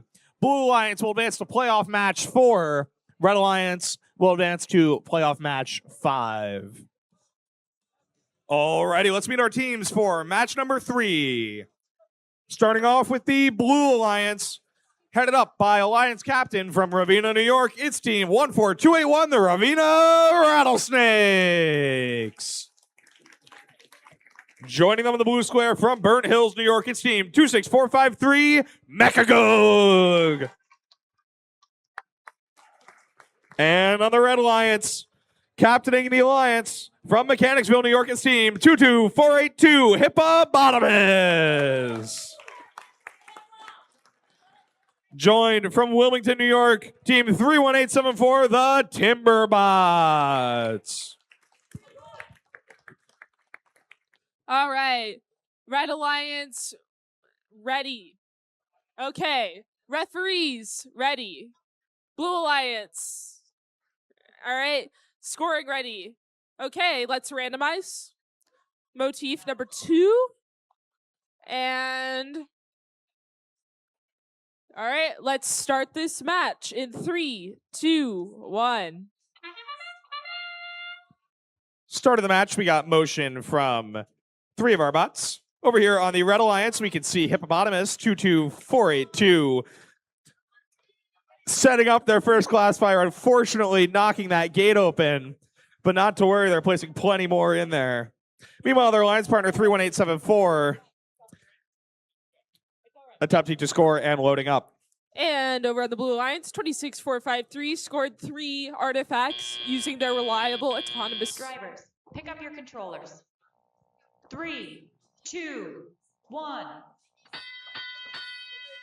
And starting the teleop period, all 4 bots are off. We can see 31874, the Timber bots, absolutely vacuuming up those specimens, getting ready to launch them out into the goal. And instantly, the Ravenna Rattlesnakes have started to use their intake to get as many cycles done as they can, with the row almost already completely full. And it looks like their alliance partner has lined up to do a cycle, launching 3 artifacts, one of which almost didn't make it, but it made it in the end. And it looks like they're going to try to lift up the hammer and manage to do it despite a artifact getting in the way. That's some impressive engineering, that their robot can do something regardless of whether or not there's an artifact in its way. Yeah, we can see, unfortunately, the classifier keeps getting opened over here on the Red Alliance. Robots just kind of bumping into each other and ending up hitting that release lever. Hopefully that won't impact anything as we continue on. Very close game right now. We're looking at 51-55 favoring blue. It is anyone's game. Meanwhile, 14281 looks like it's got a successful cycle lined up. Let's see how many they can shoot. One just made a hit off of a referee's forehead and then into a goal and scored. 10 out of 10. Great job, guys. Referees, can we get a confirmation? Is a bounce off of a ref's head good? I think it should count. Just for I think it's gotta count. I'd be like, come on, that's so cool. Alrighty, entering endgame here. We can see the Red Alliance being very careful not to hit that classifier gate. Oh, and they are going for a double lift. They're going for the double. They got to be real careful. Both these bots are right at the edge of their sizing. So hopefully they'll be able to make it underneath. We'll see if that will count or not. All right, and the call on the field is that Hippopotamus was not in their parking zone. The rule change, there's a bit of a rule change this year as to how parking zones are going to work. A robot's center of gravity must be within the parking zone. It's not just any component of the robot. That was a rule change that first did in order to prevent the classic tape measure parking trick that a lot of students have been using for the last several years. I know the tape measure parking trip knows me and my team quite well. We once went to a Home Depot at like 8 p.m. and tested out about 10 different tape measures to see which one had the highest strength. And we were there for like an hour and a half. Alrighty, let's get the scores from that last match up on the board. Yep, push it. And in that most recent match, blue wins with a score of 240 to Reds 101. That is going to be our event high score of the day. For now. With 150 points of that 240 coming from fouls. Alrighty, let's meet our teams for this next round of the tournament. Starting out with the Blue Alliance from Syracuse, New York, it's team 7230 SAS Adams. And joining them from Plattsburgh, New York, it's team 24350 Robot 404. On the Red Alliance from Clinton, New York, it's team 6347, Nerds of a Feather. Joined from Potsdam, New York, by team 13371, Sandy Sandstoners.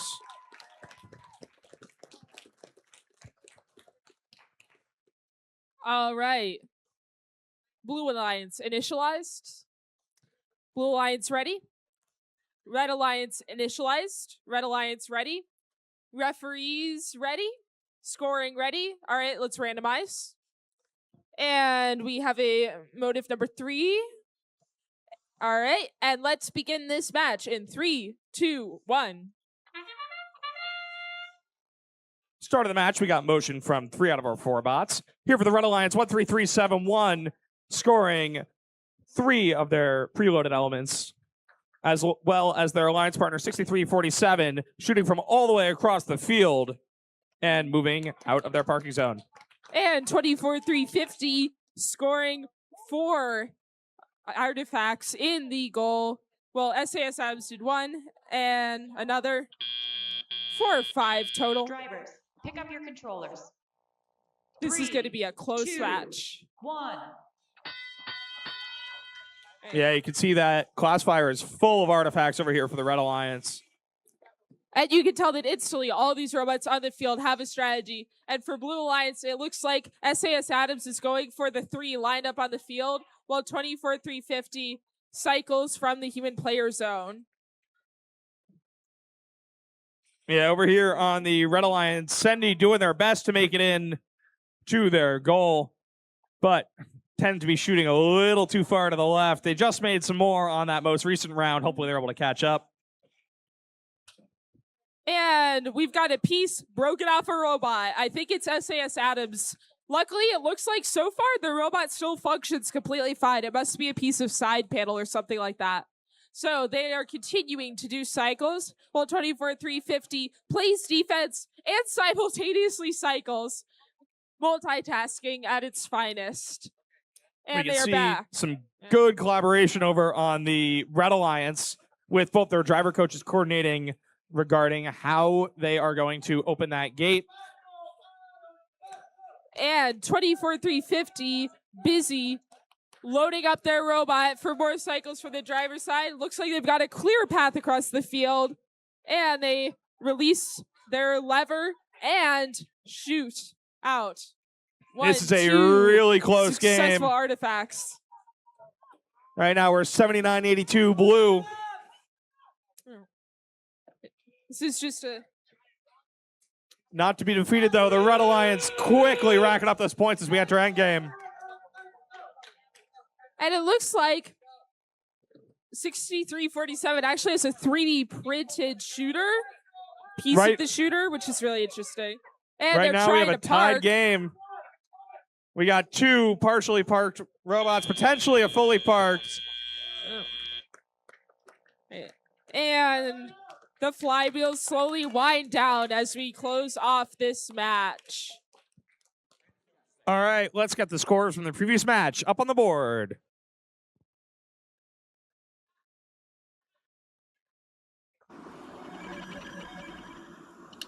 And in our most recent round, Red wins with a score of 120 to Blues 115. The Red Alliance will be advancing to playoff match 7. The Blue Alliance will be advancing to playoff match 6.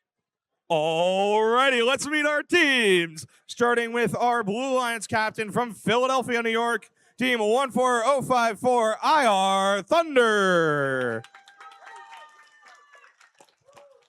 Joined from Turin, New York by Team 11975 Robo Falcons in black. And playing for the Red Alliance from Mechanicville, New York, Team 22482 Hippopotabots.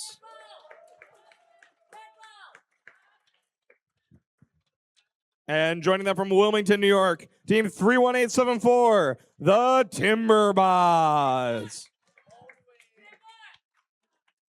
All right. Looks like our playing field match is completely reconstructed and good to go. All right. So, Blue Alliance, are you guys initialized? Ready? All right. Red Alliance initialized. Ready? Okay. Referees ready? I want thumbs ups. All right. And scoring ready? All right. Let's randomize. Motif number 1. And let's start this match. That's 1. We've got it right.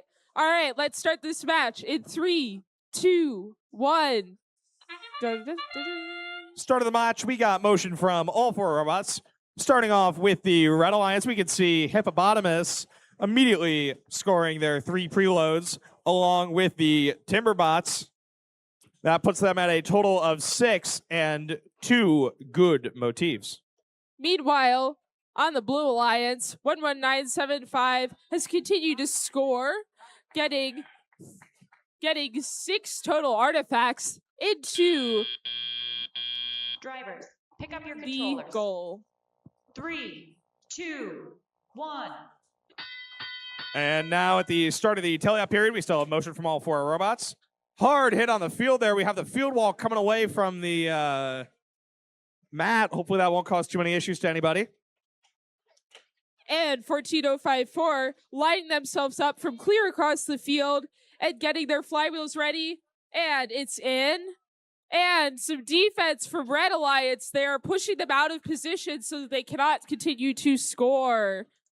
Meanwhile, their alliance partner continues to load up their flywheels and score. It looks like Red Alliance is playing some pretty significant defense. Oh, and we got another score off a ref. I don't know what the ruling was on the last one, but this one was off a shoulder. How's it looking on Red Alliance, Jerry? Yeah, over here on the Red Alliance, we're just reopening our classifier after another filled classifier. The Timberbots continuing to score their 3 picked up items into the classifier, missing 2 of their 3 next shots. We can see over here we have some evaluation of this field wall, just making sure we're going to be good to go for the remainder of this match. Tess, how are we looking over there?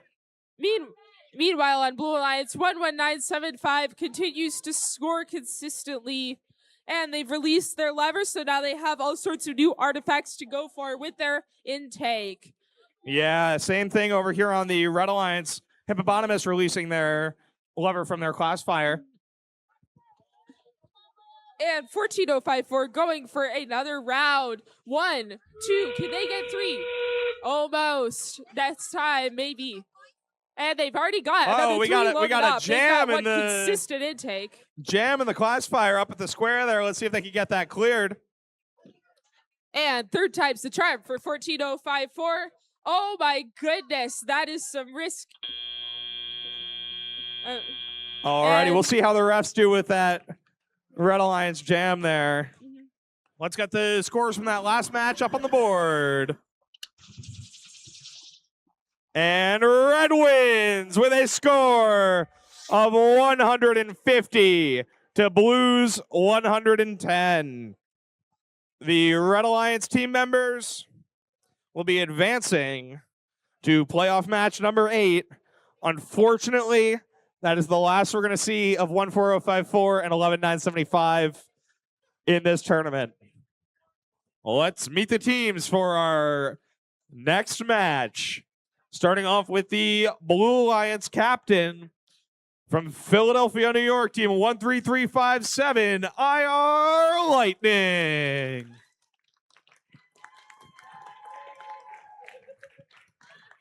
Joining them on the Blue Alliance from Peekskill, New York, it's team 4243, the Iron Devils. And on the Red Alliance from Syracuse, New York, it's team 7230, SAS Adams. Joined from Plattsburgh, New York by team 24350, Robot 404. All right.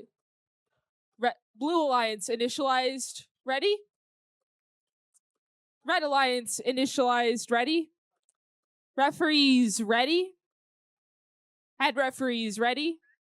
All right. And Chris, ready? All right. Then let's randomize. Motif number 2. And let's begin this match in 3, 2, 1.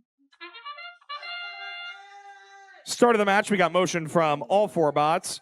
24350, Robot 404, scoring into their goal. Meanwhile, their alliance partner, SAS Adams, also scoring 2 into their goal. Meanwhile, 42-43 getting it.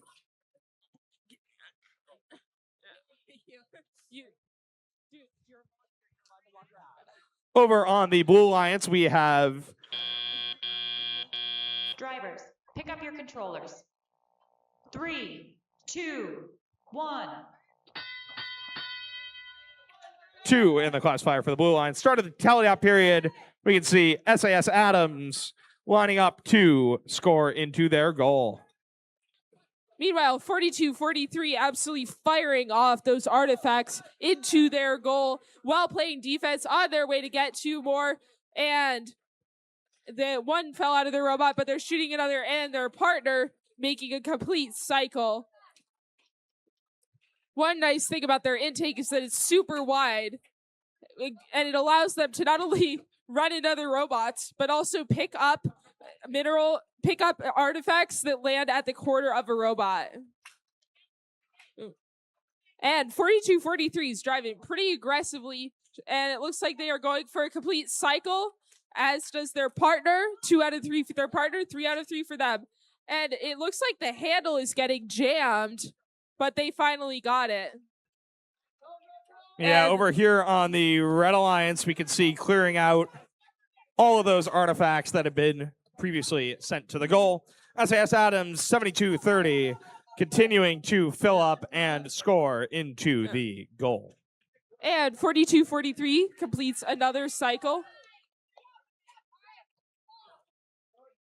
And looks like 13-357 is trying for another cycle while their partner runs into the other people's robots and successfully causes them to not score an artifact. Whether or not that'll be a penalty, we will see later. Yeah, we can see SAS Adams filling up another classifier as we enter endgame. 15 seconds left. Bots are going to make their final actions and get ready to park. And with 5 seconds left, it's a rush to park. And I think in the last minute of the match, all robots are a partial, if I had to guess. I can't see the 42-43 for sure. Yeah, over here on the Blue Alliance, looks like we have at least one partially in. No, that's that looks like 2 partially in. Alrighty, let's get the scores from that match up on the board. And in our most recent qualification match, Red wins with a score of 96 to Blues 93. Wow. The Red Alliance will be advancing to playoff match number 8. Unfortunately, that is the last we're going to see of 42-43 and 13-357 for the rest of the day. Not to worry, though, there are plenty of opportunities for awards later in the afternoon. Alrighty, let's meet our contestants for round 4, match 7. Starting off with our Blue Alliance captain from Clinton, New York, team 6347, Nerds of a Feather. Joining them in the Blue Alliance from Potsdam, New York, team 13371, Sandy Sandstoners. And on the Red Alliance from Ravenna, New York, team 14281, the Ravenna Rattlesnakes. Joined from Burnt Hills, New York, team 26453, Mechagoog.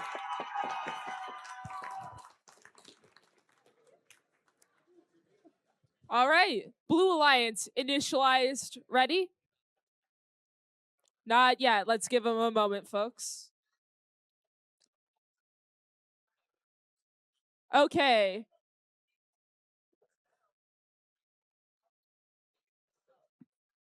All right. Red Alliance, ready? Right.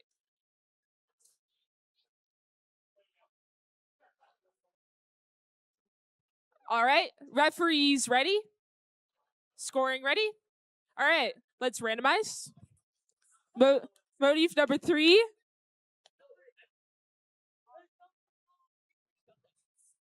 All right. And let's start this match in 3, 2, 1. Alrighty, start of the match. We can see 26453 starting to fill up with 2 in their goal. How's blue looking, Tess? And on the blue side, 13-371 absolutely whips out some artifacts into the goal. And they've had 4 out of 6 successful shots. And our field resetters have brought back the missing artifacts. And we are all ready to start the tally-up period of this match. 3, 2, 1. Start of the tally-up period. We have motion from 3 of our 4 bots.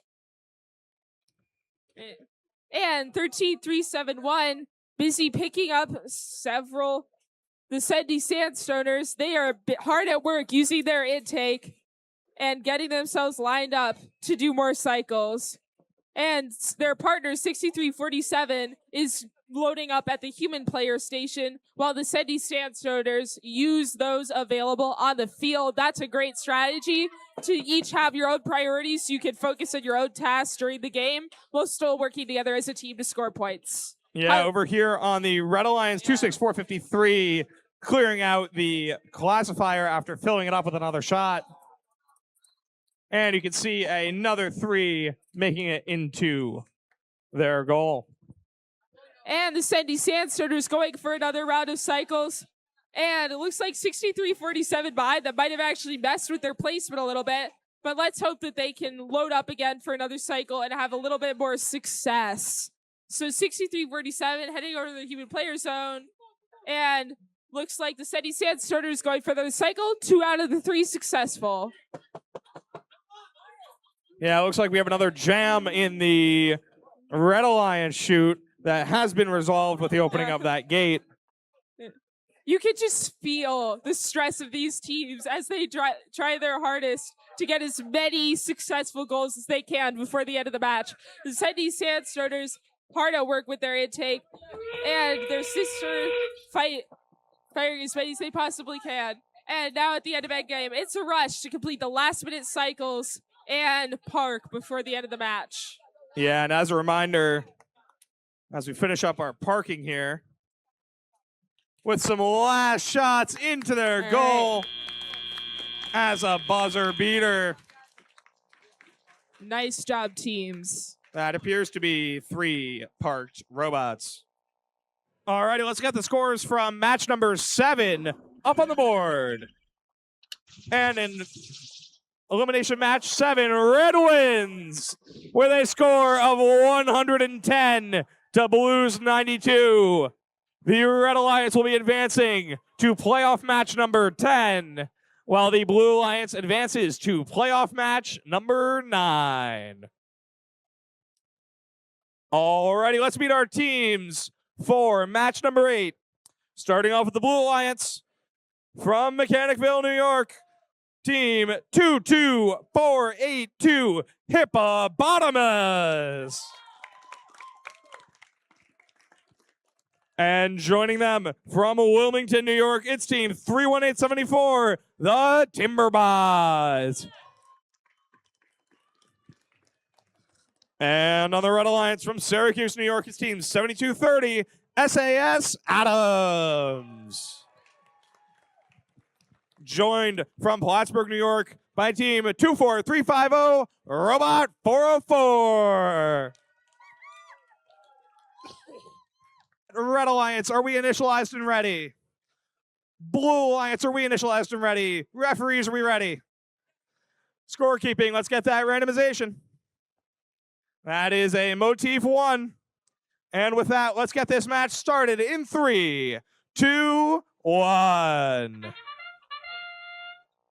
Start of the match, we got motion from all four bots with shots going off.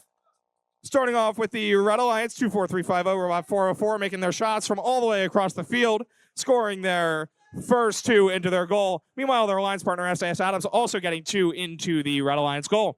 Over on the Blue Alliance, Hippopotamus racking up those points. Meanwhile, Timberbots also shooting from a full court away, filling out that classifier. Drivers, pick up your controllers. 3, 2, 1.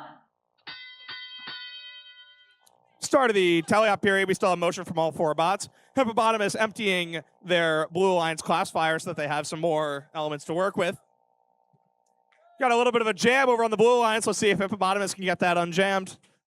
And it looks like just the sheer quantity they're shooting in there is going to unjam that for him. Meanwhile, over here on the Red Alliance, we have a half-full classifier. Robot 404 stacked up from their courtesy of their human player, headed over to continue to score into their goal. Meanwhile, their alliance partner, SAS Adams, sitting right next to him, attempting to get some points on the board. Coming back over to the Blue Alliance, Hippopotamus filling out their classifier and emptying it once again.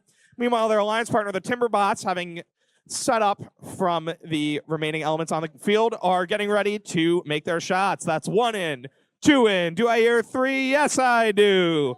3 in for the Blue Alliance. And that's a full classifier back on the Red Alliance side. Let's see if any of them will empty it. Looks like SAS is coming over and successfully empties their classifier. Headed back over to the Blue Alliance, the Timberbots making 3 more shots and filling up that classifier. Back on the red, Robot 404, 24350, continuing to make shots for the Red Alliance. This is really a crazy game to follow. We got elements going everywhere.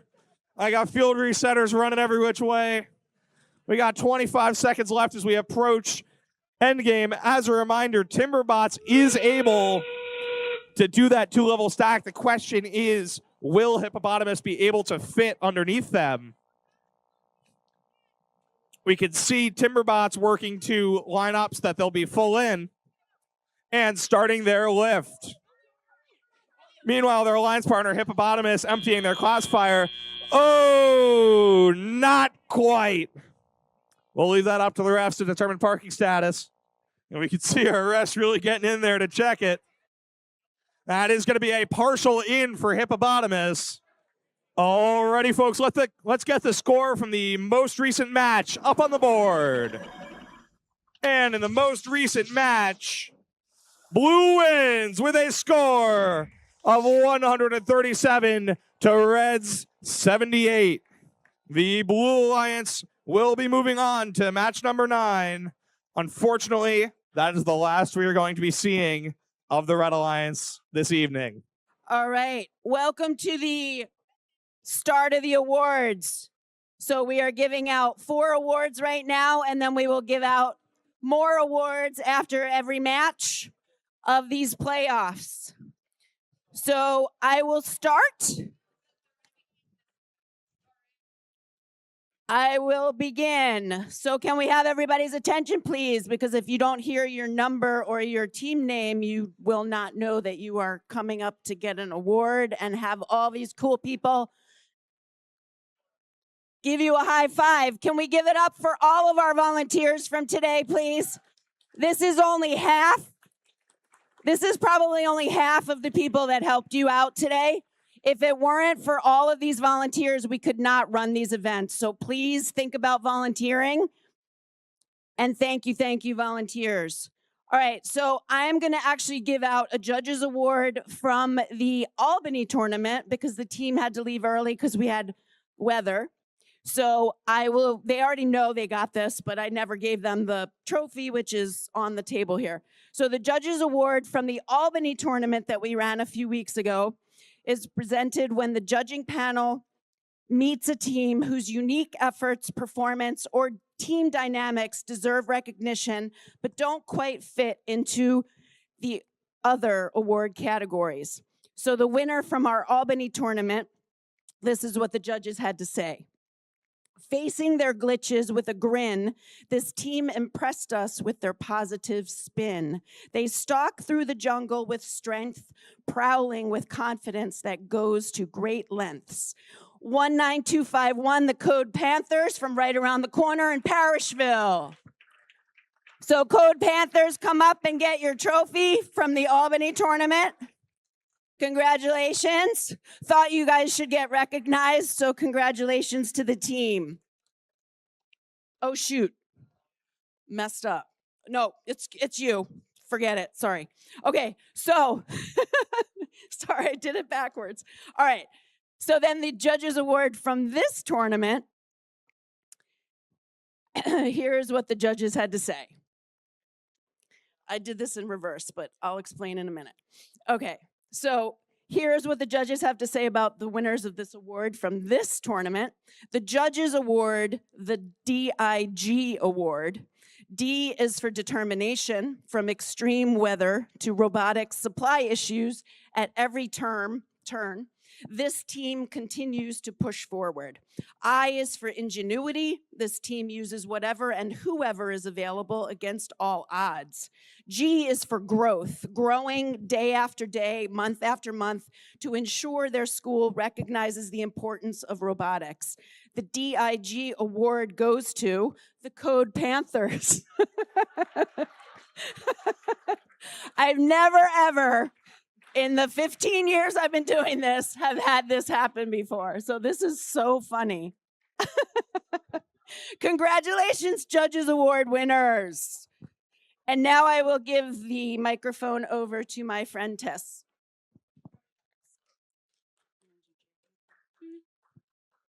We also have a special secret award to give out. It's called the Jerry's Birthday Award. Happy birthday, Jerry.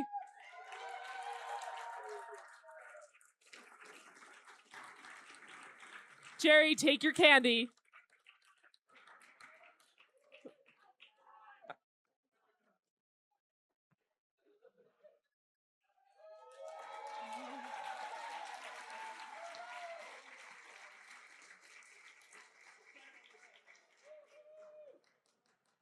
Takes a special kind of dedication to volunteer for a robotics tournament on your birthday. All right. The Design Award celebrates a team that truly understands industrial design, striking a balance between form, function, and aesthetics while meeting this season's challenge. The team's design process results in a robot that is efficient, effective, and inspiring in the way that it tackles the game. So first I'm going to announce second place, which is 27364 Battery Battalion from Rome, New York, USA.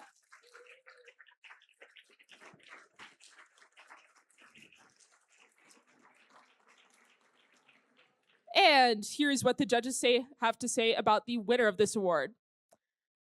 The winner leveraged community-themed hockey pucks, which allowed for rapid fire and accurate shooting. Another strength was its integrated design, including navigation. The winner is 13371 Sandy Sandstoners right here in Potsdam, New York.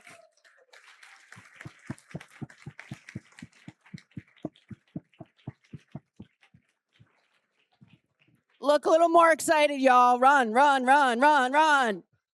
Yay, we won an award. Woo, woo! Seriously?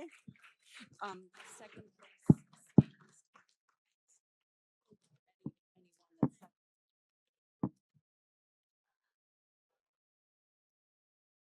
Just a quick announcement. If you get second place, you get to stand to be recognized. I didn't know that, so we will do that this time around.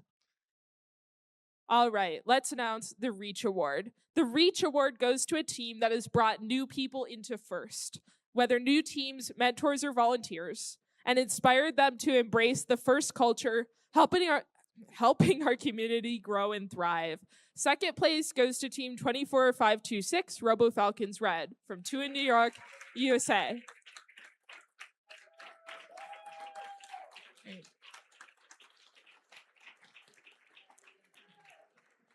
And here's what the judges have to say about the winner of this award. Expanding beyond the range, FTC knows their game. Juniors filled with fame, yet the odds never change. So I guess it's something with beaks, but we don't call them geeks. It's 6347 Nerds of a Feather from Clinton, New York, USA.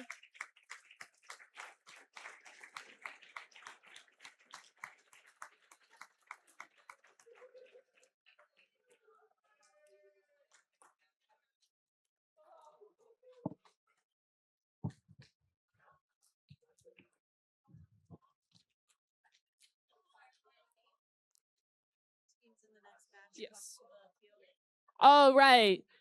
This is the conclusion of our first 3 awards. If we could get the teams for the next match nice and in the field, ready to start the match. Thank you. Alrighty, let's get ready to meet our teams for match number 9. And I think more importantly, meet the giant inflatable hippo. Yeah, starting off, the Alliance 1 captain from Mechanicsville, New York, Team 22482, Hippopotamus.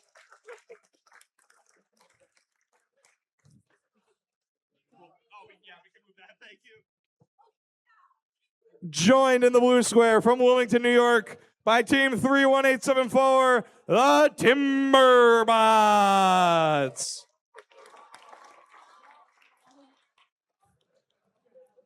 And in the red square, from Clinton, New York, it's Team 6347, Nerds of a Feather.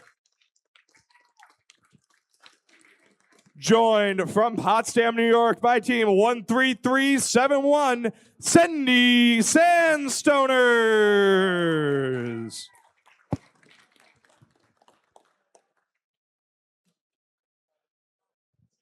All right. Blue Alliance, ready? And initialized? Red Alliance, initialized, ready? All right.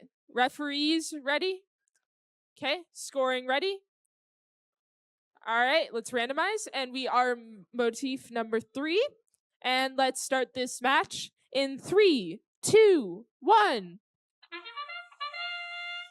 Start of the match, we can see immediate action from 3 of our robots. Hippopotamus immediately opening up and depositing 5 preloaded specimens. 13371 Sandy Sandstoners also racking up those balls into their goal with another 3 in, 2 scored into the Classifier. How's Blue Alliance looking? Pretty good. We have had too many enough that I honestly don't know exactly how many were successfully scored. I do know that I think like maybe 1 or 2 missed. And each bot attempted 2 cycles. As we enter teleop period, Blue also Oh my cleared goodness. out So their if you rack. look inside Hippopotamus, it appears they just experienced some damage from that last collision. Hopefully they're doing okay. So far, so good, Jerry. It seems like their flywheel's functional and their drivetrain and their intake as well. And those are the most important parts of any robot. So hopefully their robot continues to be able to score and it'll be a really, really exciting match. We're seeing a lot of jockeying for a key position for shooting between the Red and the Blue Alliance as that key point of the field is busy. Indeed. Over here on the Red Alliance, we can see Sandy Sandstoners lining up for some shots. Meanwhile, their alliance partner, Nerds of a Feather, shooting a little bit further back, allowing both of them to shoot at the same time, filling up with 5 artifacts in their Classifier. And we've got collisions between the Blue and the Red Alliance. Hippopotamus caused do we need an FTA? So Hippopotamus is continuing to cycle. I think we need an FTA for Red. All right, thank you. And 31874 is continuing to cycle, pick up as many artifacts as possible, and get into position. With 1 Red Alliance party down, it is making it easier for them to get in position, but hopefully they will be able to play the match and display their capabilities like their alliance partner. Yeah, we can see over here on the Red Alliance, Sendy continuing to attempt to shoot as we enter the endgame. That whistle marking the start of endgame means robots have just 20 seconds to finish up anything they want to do and park. We can see both Blue Alliance bots jockeying for position as they move towards that blue position. And Hippopotamus going for a last-minute park. We'll see if that is counted. It looks in. We'll see. And as a reminder, the winner of this match will move on to our final elimination. And unfortunately, we will be saying goodbye to our losing alliance tonight from this match. Alrighty, let's get the scores from this most recent match up on the board. And in our match number 8, Blue wins with a score of 138 to Reds 75. Hippopotamus and Timberbots will be moving on to our playoff match. Unfortunately, that's the last we're going to be seeing on the field of 63-47 and 13-371 for the night. All right. I think we are good to go ahead and get started. So we're going to start with the Control Award. The Control Award celebrates a team that uses sensors and software to enhance their robot's performance. With innovative solutions like autonomous operation, no robots on the stairs, please. Okay, at this point, just continue, but no robots on the stairs, even if we're not playing matches. Sorry. The Control Award celebrates a team that uses sensors and software to enhance their robot's performance. With innovative solutions like autonomous operation, smarter mechanical systems, or sensor use, they tackle game challenges with creativity and skill, showing how technology can push their robot to the next level. Second place, please stand. 13359 St. Lawrence Stingers from Brasher Falls, New York.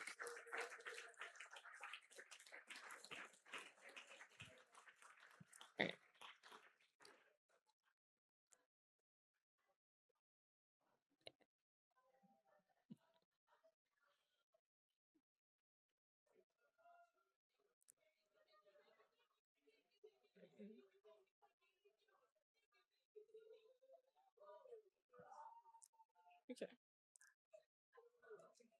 Here is what the judges have to say about the winner of this award. This team was able to effectively control their robot. Their unique use of telemetry brought their small frame to big heights. Like their suits, they kept it sleek and simple. The winner is 11975 Robo Falcons in black from Turin, New York.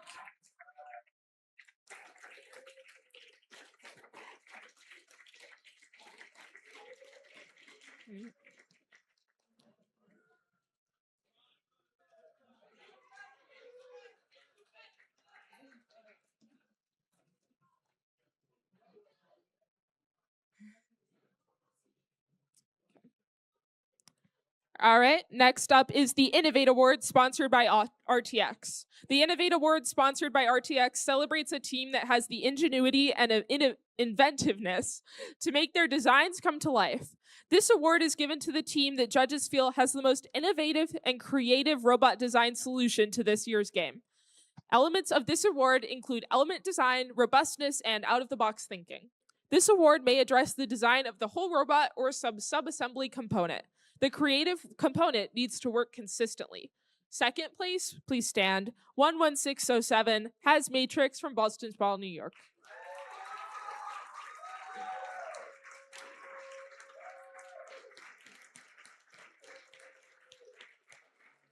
And here is what the judges have to say about the winner of this award. Their innovations include the finger-like mechanism for gathering and positioning artifacts, their elegantly shaped sorting system, and their Lazy Susan turntable, enabling easy change of shooting direction. The winner is 8863 Precision Cubs from Tully, New York.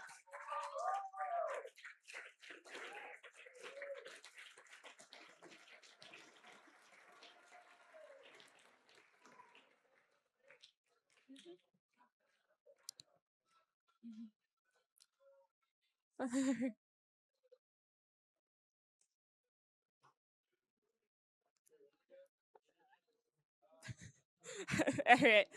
And lastly, before our final match of the day, the Sustain Award. The Sustain Award celebrates the team that plans for the future of their program, ensuring it will thrive long after today. They have established plans for finances, projects, or team sustainability, track their progress, and show dedication to leadership and long-term growth. Second place, please stand. 7420 Mecha Spartans from Burnt Hills, New York.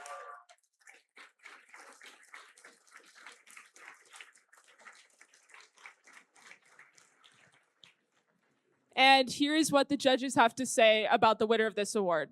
Metal monsters, strong and bold, with gears that spin, a story told. But kindness melts them, we are told. This team takes the gold. 42-43 Iron Devils from Peekskill, New York.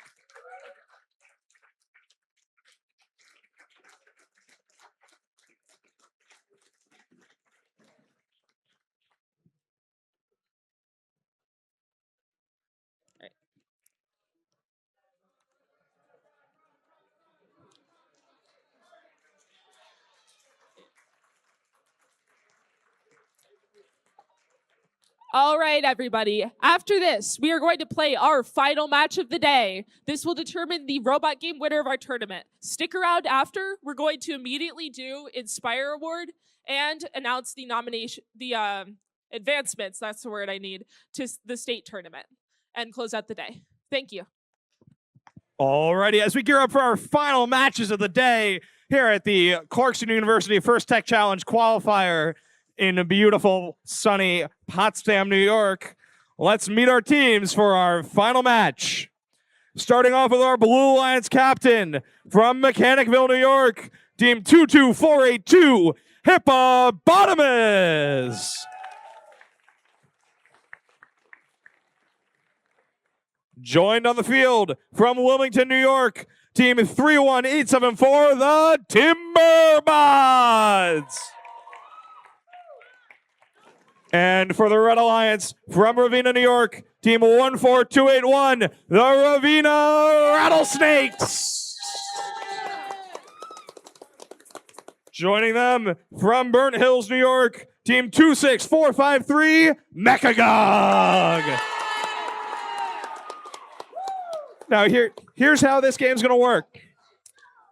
Because this is the culmination of our bracket, we have an advantage system. So, if the Red Alliance wins, we're done. If the Blue Alliance wins, we're gonna go into our best of 3.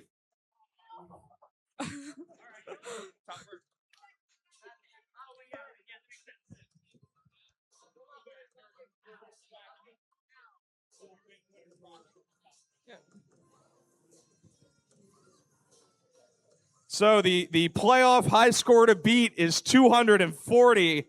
I got a feeling that that's coming in this match. Would you say you've got such a feeling that you think it might be a good night, Jerry? Oh, okay. And with that, I just want to remind all of our teams here, whether you win or not, at the end of the day, it's just robots. But with that being said, Tess, take it away for our final match of the night. Blue Alliance, thumbs up, initialized. All right. Red Alliance, thumbs up, initialized. These guys are all old hats. All right. Referees, thumbs up. Scoring, thumbs up. All right. Let's begin this match. Oh, wait, right. Advance. Of course, I forgot it again once. Motif number 3. We are all set. Let's start the match in 3, 2, 1, go. And they are immediately off. Start of the match, we can see Mechagog immediately scoring 2 out of their 3 preloaded balls into that goal. Meanwhile, their alliance partner, 14281, Ravenna Rattlesnakes, remains parked. Tess, how's Blue going? Great. They've gotten 5 of their artifacts into the blue goal, and they are going for more. 6, 7, 8. Very nice. Drivers, pick up your controllers. It even looks like they've got 2 motifs in there. 1. And start of the driver control period. We have motion from everybody except 26453. We might need a... Oh, there we go. We're good to go. All right. And Blue Alliance released a bunch of artifacts into the field, and they are scattered around the field trying to pick them up and cycle as quickly as possible. How's Red Alliance going? Yeah, over here on the Red Alliance, Mechagog continuing to score into their goal. We can see an almost full classifier over here on the Red Alliance. As a reminder, once that classifier fills up, it's in the team's best interest to dump it so that they can continue to score. And Hippopotamus has got a full cycle, and they are firing them off rapid fire. I think they got a 4th one in there, which will probably cost them like a minor penalty if I had to guess. And the gate's released, and Red Alliance is already all the way over, ready to snap them up so that their human player can load them and they can score. Indeed. And with 1 minute remaining in our teleop period, we have bots all over the field. Red Alliance heading back to their human player to refill Mechagog to continue scoring those artifacts. The score is changing too fast to keep up with. It's anyone's game. Hippopotamus has cycled repeatedly, as has the Red Alliance. And 31874 is going for another cycle just now. Their flywheels are up to speed. They're lined up, and it looks like they're going to be able to get all three in. Indeed. As Over here for the Red Hippopotamus Alliance, goes Mechagon for- continuing to score, overflowing in their classifier. Let's see if they dump that. And 20 seconds left. Entering the They're doing- endgame period now, we're going to see bots begin to get ready to park. 31874 Timber lining up to attempt their two-story park again with just 6 seconds left in All right. the period. And we are to see some last-minute parking. Oh, that's going to be close. We'll see whether blue is called that a partial parking or not. That'll be up to our referees. Alrighty, I hear we're ready for those scores. As a reminder, if red wins, we're done. If blue wins, we go to a playoff. And in this match 10, blue wins with a score of 179 to Reds 103. We are going to playoff match number 11, where these teams will face off yet again.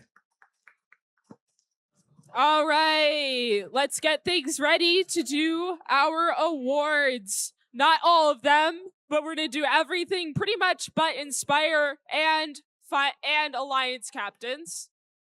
And that is because we're using our next match to help determine who advances to state. Okay, we are going to start with the Connect Award. The Connect Award is presented to the team that has built strong connections with their local STEM community. With a clear plan and intentional steps, they grow their skills and show how teamwork and community involvement drive success in first. Second place, please stand. 7230 SAS Adams from Syracuse, New York.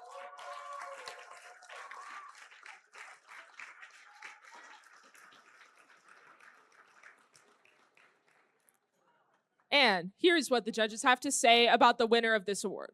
This team knows that their network is tight. Colleges and professionals help them get things right. From Hospital Tech, a noodle event, this pride connects to a roaring extent. The winner is 13364 Linear Lions from Dexter, New York.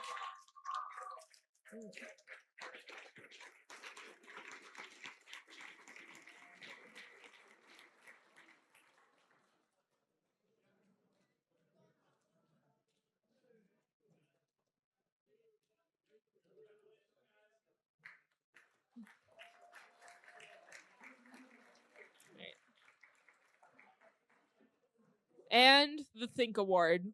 The Think Award goes to the team that best showcases their engineering journey throughout the first Tech Challenge season. Judges use the team's portfolio to see evidence of the engineering process, lessons learned, or analysis guiding their decisions. This award celebrates the team's thoughtful approach to building their robot. Second place, please stand. This goes to team 24350, Robot 404 from Plattsburgh, New York.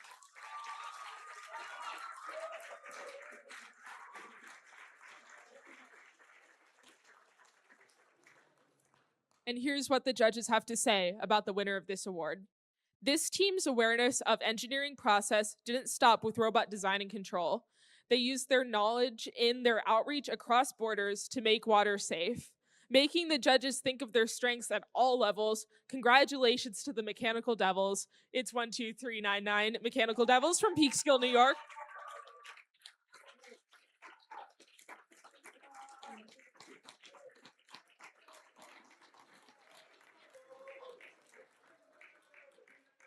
Now that's how to high five line, folks.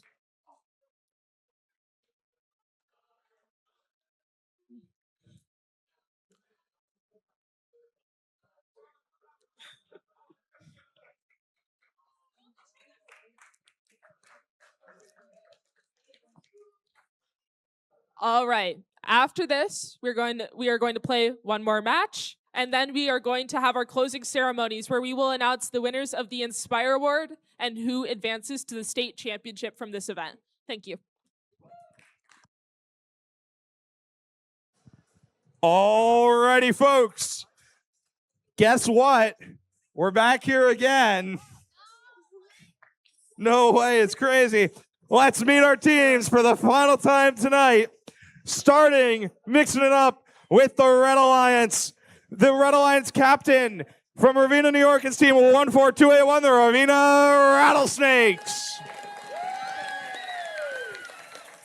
And joining them from Burnt Hills, New York, team 26453, Mechagog. And for the Blue Alliance, captain from Mechanicsville, New York, team 22482, Hippopotamus. Joined from Wilmington, New York, by team 31874, the Timberbots.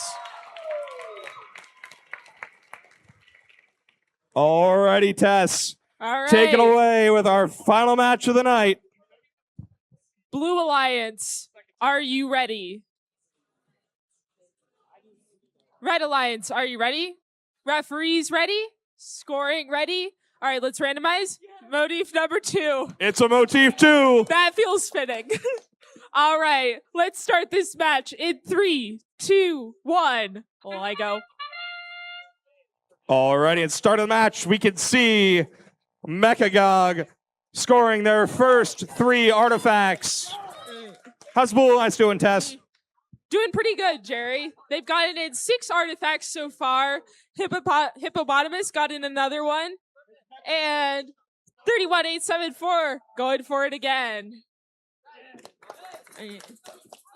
And that is the Timberbots with enough that they have filled up their And I alliances. see, looks like 2 matching patterns, 1 each for each alliance. Start of the match.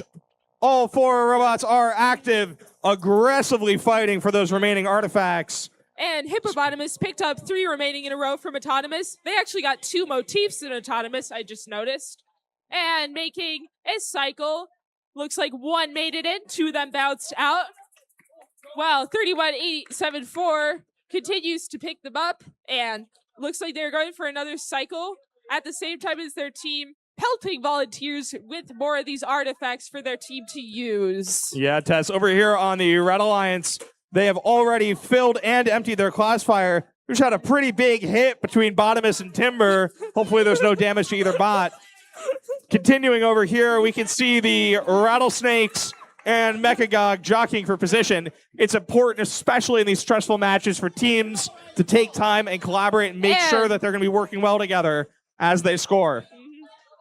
And the Hippopotamus successfully shooting an artifact from nearly across the field, while their human players both work feverishly to ensure their robot's success. This has been a rushed match. There's only 45 seconds left. This is an equal match right now.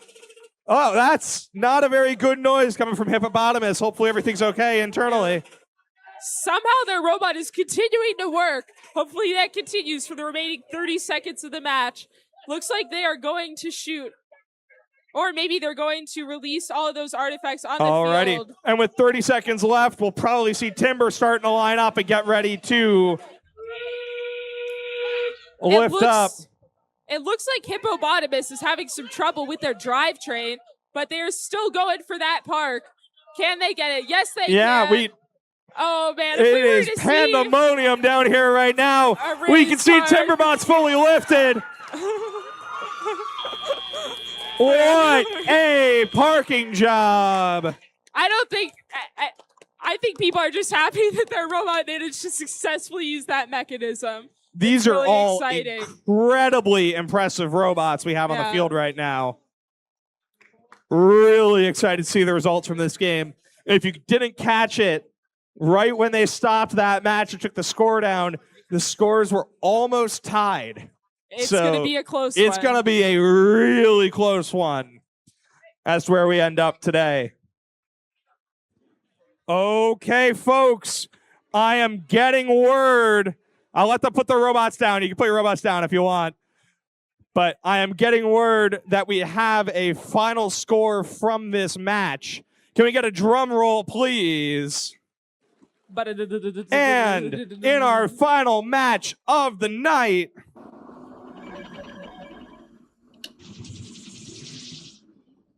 Blue wins with a score of 125 to Reds 114. Excellent match. Congratulations to all of our teams competing here tonight at the Clarkson University FTC Qualifier. Please stick around. We're going to give out Inspire Award. It's the overall top award for the day. As well as finding out who will be representing their teams at the MVCC Excelsior Championships. All right, we're going to start with Finalist Alliance. We're going to have them both go down at the same time. So the captain was 14281 Ravina Rattlesnakes with their partner 26453 Mecha Goj.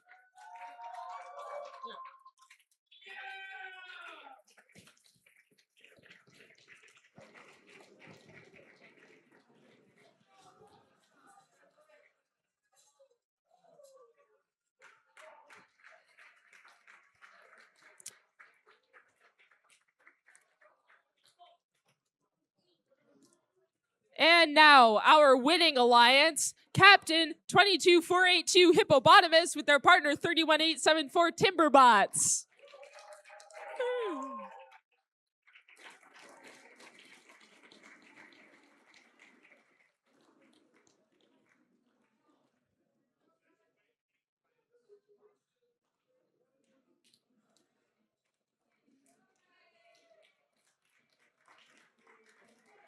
Congratulations, teams.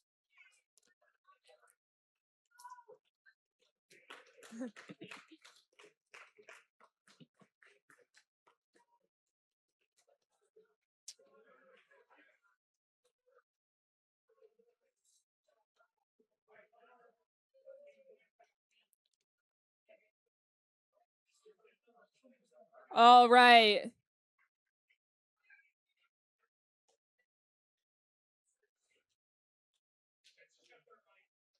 And now for our Inspire Award. The Inspire Award is presented to the team that embodies the best of FIRST.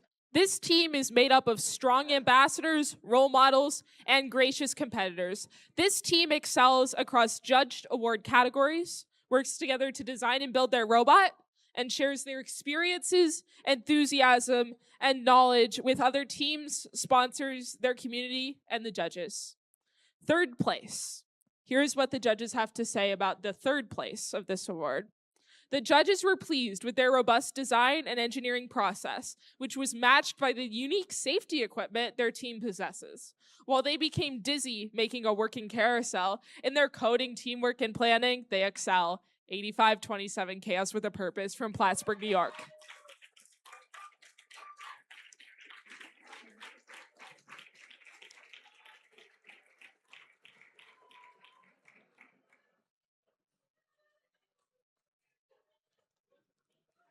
And they're going through backwards. Why not?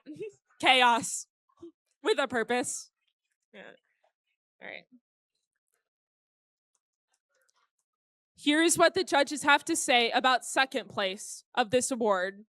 Throughout the year, this team showed off first. 4 designs later, they could gather artifacts within their coil. So don't have a hissy fit for the team 14281 Ravina Rattlesnakes from New York.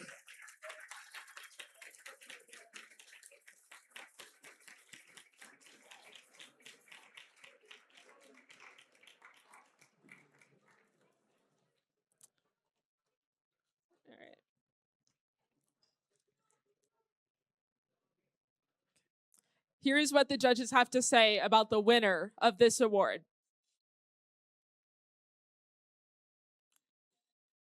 Their abilities and skills were all around great. They rose to new heights with a solid steel plate. Rising through challenge, they showed us they could. This team's strength was solid like wood. 31874 Timberbots from Wilmington, New York.